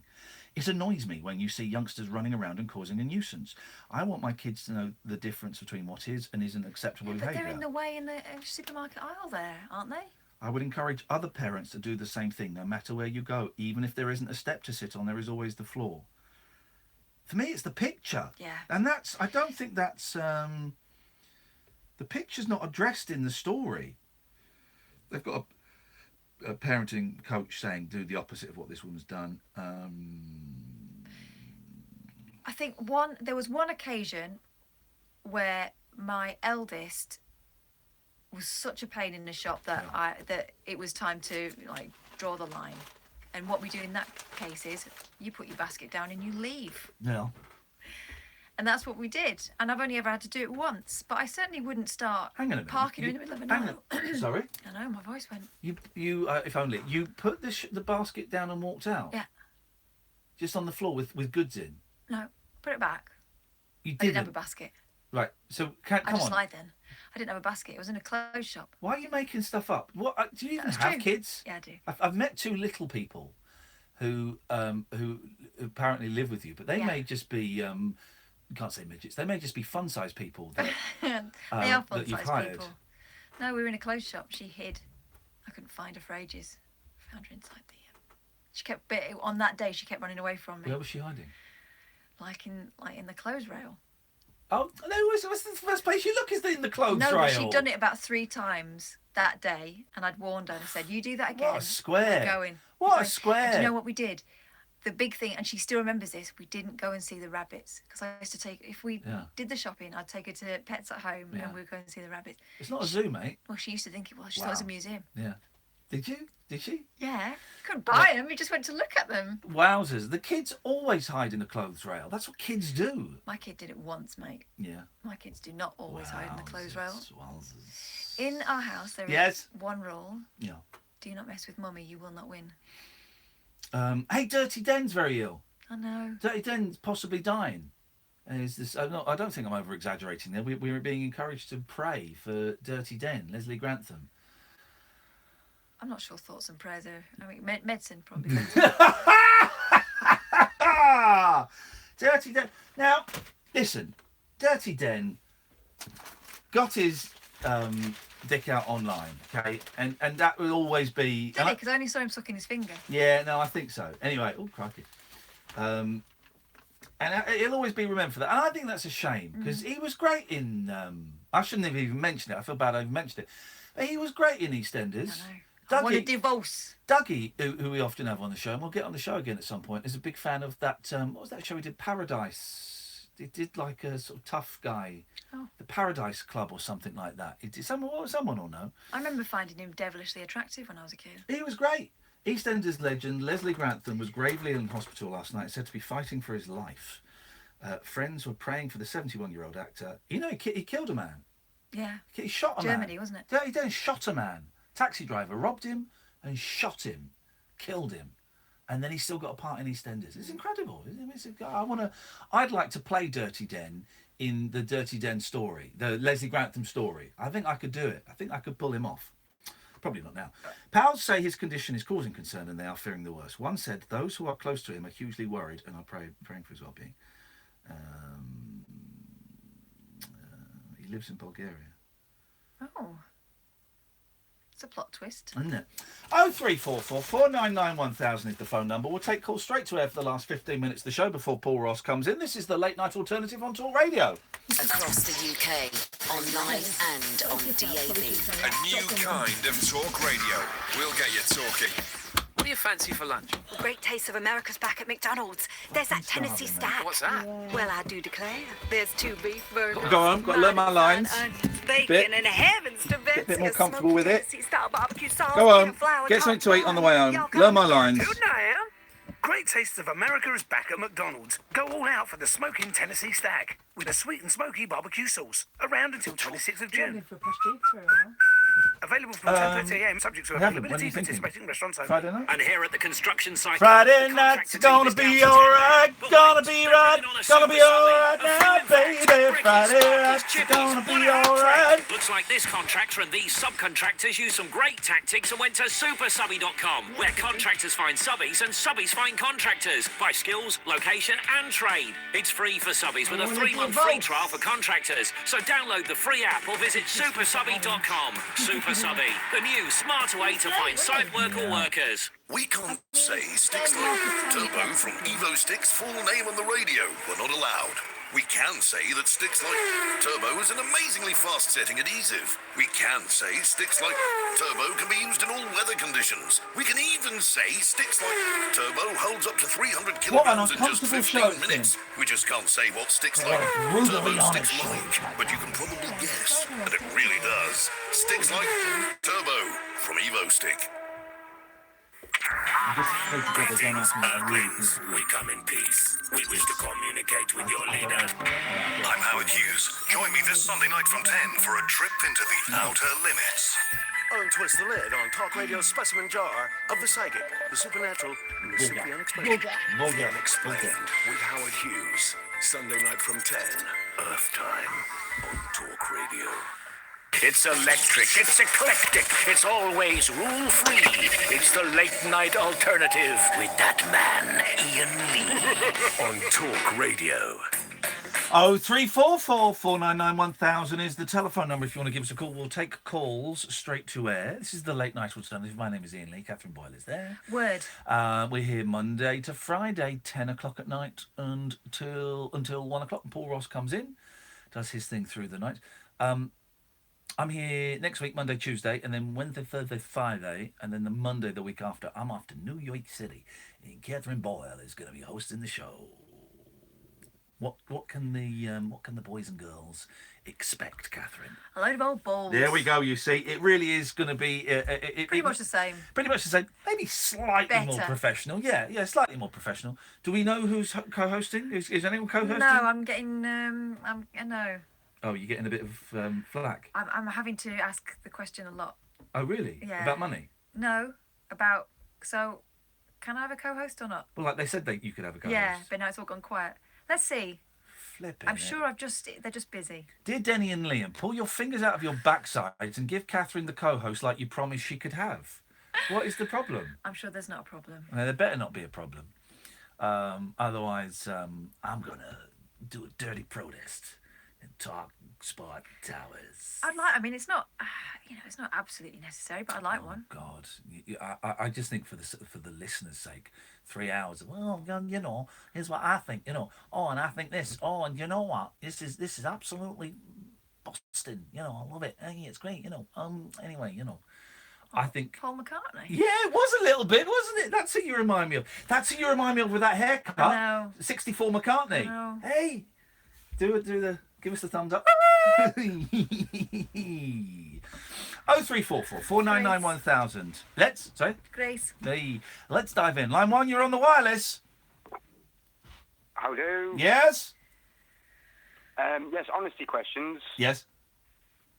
Do you like your orange juice with or without lumps? Flipping heck. Really, Pablo? What a waste of a question. What a waste of a question. I prefer it with lumps. Thanks very much for calling. Of course I prefer the bits. I love the bits. No point drinking orange without, is it? I'm getting a taste of that now. I haven't got a fridge. I haven't had a fridge for 2 years, but boy, oh boy, I bought a second-hand fridge today off an old lady. And now you just need the house that goes with it. Maybe you could just go and put your milk in it now and I again. wonder if I could pop around this. I know I don't live here yet, and the papers haven't gone through, But this is technically my fridge. Can I? By the way, while I'm here, can I do a washing load as well, please? And can I hang some stuff in the wardrobe? Itchy head. 0344. Still, is it still itchy as it was before? No. Not as bad as it? No, we just had an itch now. I haven't mentioned my itchy head for Just about... checking, because you at one point... I haven't mentioned my itchy head for about 5 weeks. I know, but at one point you thought you had nits. Yeah, I did. Did you? I had my youngest son the other day telling me about how nits fall out of his hair at school and he gets his pencil and stabs them. What? Yeah. Oh, God. Great. That's great. I've never had nits. I don't, and I blame the lack of nit nurses. Yeah. I've had nits. Well, I feel like I've lived a full life. Never had nits. Oh, here we go. Where's the... Whoa. Let's see what we got in here. Friday night's gonna be alright. It's gonna be right. Gonna be alright. It's gonna be alright. Let us go to... Here we go. From aliens to zombies, via cannibals and chainsaws, cinema can frighten the life out of us, and lots of us love it. New film Hereditary. Oh, we keep seeing the trailer for that's that. that one with Muriel from Muriel's Wedding in it. I might go and see that tomorrow. I want to see it. Well, I'm as you know, I've got an audition tomorrow at 2:10, so I'll be out by 3, and then I've got to be in at 7 to interview Kenny Jones. Oh. So I'm going to see if I can find like a 3 o'clock screening of it. All right, selfish. Well, not selfish at all. I'm going to be... All right, so I've got 4 hours to kill in London, and you want me to, not go and see a film because you want to go and see it? Yeah. Oh, stick it up your backside. I don't like this new honesty of yours. Where apparently I can fit a 12-inch up there of an album. Of yours? Yeah. It's, Hey, Line 1. Hello, Line 1. Good evening, Ian and Kath. Good evening, Zach. What do you have for us this evening, please? Don't really know, but... Well, in that case, I'm going to say goodnight and I'm going to move on because I gotta deliver content. Thank you very much indeed. New film Hereditary, which opens on Friday, is being dubbed the scariest film in years. Oh, they always say that, though. Oh, of course they do. They're not going to go, it's okay. It stars Toni Collette and Gabrielle Byrne and centres on a family matriarch's death, which exposes an unspeakable secret. Website AV Club calls it emotional terrorism, and magazine Variety says you'll be gasping for air. So, ahead of being scared witless, here's my top 10 horror films by Chris Honeysett. Right, well, this list is rubbish. This list is absolute rubbish. Number 10, Saw. I'll give you that. Yes. We watched that, didn't we? Yes. Yeah, it's a good one. Right. Number 9, It Follows. Many teen horrors are based on the consequences of having sex, but none has the intelligence or great central performance of this nerve shredder. After sex in a car, Maika Monroe's character awakes strapped to a chair and is told she is cursed to die unless she can pass the curse on before a monster captures her. That sounds all right. Right, okay. It's not just teen horrors. Most horrors, you know, once the woman has popped a cherry, she's usually... No, incorrect. You're saying most horrors are based on the consequences of having sex. Yeah. Rubbish. Yeah. Rubbish. Vampire films are all about that. Whoa. No, back up. Yeah, once they've been penetrated, they become wanton women. We get the symbolism in vampire films, but you're saying most horrors are about women having sex and then bad things happening to them because they've had sex. Yeah. Well, that's a lie. Go on then. Go on then what? Counter. Well, I don't need Let to. me see a counter move. I don't need one. You've just come up with something that's spurious and is... Paul, come in. Paul Ross. Paul Ross, come in. Paul's going to back me up on this because Paul has lived my ambition to get my name on a movie poster. Paul, sit down. Paul Come and Ross. join this. Listen to this. The Exorcist. What? Who had sex in The Exorcist and bad things happened? Did you not see what she did with that crucifix? Before that, but that was after possession, But wasn't isn't that about... No, Paul. I'm keeping out of this. You've got a movie expert here. But Please okay, destroy so him, mate. maybe not full sex, but becoming adolescence. No. Look at you crumbling in front of the face of an expert. Because the problem is, though, Pazuzu, as you know, is the name of the demon in The Exorcist, goes into prepubescence. And that's the problem, because it's about, he wants to defile absolute purity. But anyway, it is about lovely being talking to you, defiled. But it is about being defiled. Texas Chainsaw Massacre. They could have taken that bit out, couldn't they? That could have come out completely. Head spinning round, the green vial, all that was enough. Yeah, but he is going into her. And with that, but in fact, she's the battleground. The film's actually about the battle between the doubting priest and the demon. It's a bromance gone wrong. Where's the sex scene in the Texas Chainsaw Massacre, which is number 3 on this? It's one of my favourite films. I've never seen it, so I can't help you with that. I'll bring it in for you tomorrow. You'll love it. Leatherface. I remember, right, because this is one of the first video nasties where basically you could watch anything on video, and then the government went, like Driller Killer. And all yeah, that. and the government went, actually, maybe we should ban some of these. And I remember being, that came out in 74. We must have had a video recorded about 82. So I was 8 or 9. I remember being in bed. And my mum and dad had Chainsaw Massacre on video, and literally the last 45 minutes, such a great film. It's a woman screaming as she's being chased by Leatherface, who's got a chainsaw. Literally 45 minutes of screaming. And I remember lying in bed, hearing this, and being terrified. I wasn't even watching the film. What the heck did the neighbours think? Oh God, it was. They're off again. It was was a Sunday horrendous. afternoon. And then I didn't watch it for maybe another 15 years, and I love that film. I know you shouldn't kick a woman when she's down. Yeah. Poltergeist. No sex in that. No sex in that. People are being entered all over the place in Poltergeist. What are you talking about? It's obsessed, And I mate. thought you were the one who got the show into trouble. She's the only one with an Off-com. Have you ever dumped? Have you So ever far. dumped? So far. Have you ever You know dumped of. the producer? Have you ever dumped your own producer? Do you know what I did? There was one, but yeah. Look, Catherine, would you like to apologise to Paul and to all movie fans? Never. Okay, thanks. Never. Well, you're here, Paul. You might as well tell us what you got a little bit. You Okay. can tell us what's coming up tonight. Okay, we've got the usual old tosh. Yeah. We're talking movies tomorrow night, including a great new horror film which doesn't involve sex either, called Hereditary. I've seen with Toni Collette. This is the. Have you seen it? Is it good? Great film. Because we've been to the cinema a few times and You we've say seen that, but I think the grandmother does try and feed the kids, Shush. so it is a bit weird. We're giving away the ending now. No, it's in the trailer. Is she giving away the ending? Well, No, sort it's in of. the trailer. Okay. It's a slow build. It's lovely. First hour is really lovely. We've seen the trailer about 4 or 5 times. We've been to the pictures a lot recently, and it does look really good. Now, in Australia, that trailer got shown during a children's Peter Rabbit. They showed it in a Peter Rabbit. And the mothers ran screaming. The kids loved it. They thought they were possessed by the spirit of Iain Lee, an 8-year-old, hearing Texas Chainsaw Massacre. Also on the show, though, we're talking about a plucky and resilient little blighter called Opportunity. Okay, he was sent to Mars 15 years ago for a 90-day mission. He's still going strong. Wowzers. But they've lost contact with him because there is now a dust storm on Mars which covers 7 million square miles, the area of North America. Now, they measure opacity in dust storms, i.e. blocking out the sun. This thing runs on solar powers by something called the TAU, T-A-U. That one in 2007, the largest they recorded, right? The TAU on that one was 5.4. This is 10.8. NASA never has known the like of it before. Will this little rover Opportunity make it through? And where it's stranded, it's a movie waiting to happen, Perseverance Valley on Mars. There was a story the other day that they found... was it water? They found it's Opportunity that found water traces from back in the day, because Mars has no magnetic core or magnetic field. The atmosphere is constantly disintegrating. They don't know why that happened, and there are all kinds of conspiracy theories about what might have caused it in the past. He loves him and Howard Hughes. I've got theories on it. I've told you my theories. You don't. I've told you both, and you both laughed at them. So I'm not even going to bother. I think I'm siding with you from now. All horror films are about teenage girls having sex.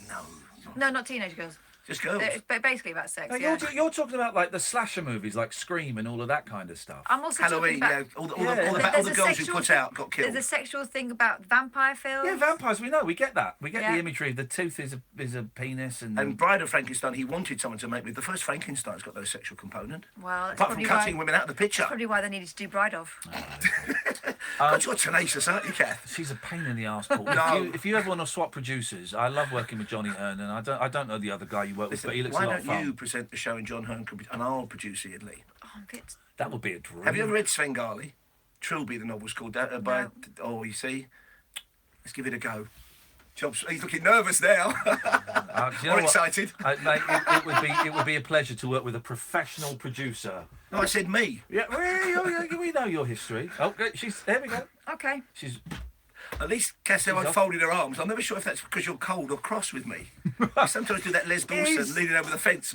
Is there anything else while we double tagging Catherine? Okay, don't mean it like that, by the way. Wow, again. This is a horror film I don't want to be in. Are we still on here? Unfortunately. They're not still online and via the app. We've had enough. Go on. Anyway, we're also talking big showbiz news with Josh Rom and why being hungry can make you incredibly angry. There's a new one in the OED called Hangry. Hangry, And we've got the woman on from America who's done all the research on this one, and she explains how you can kind of stave it off. Apparently, it's not about having regular meals.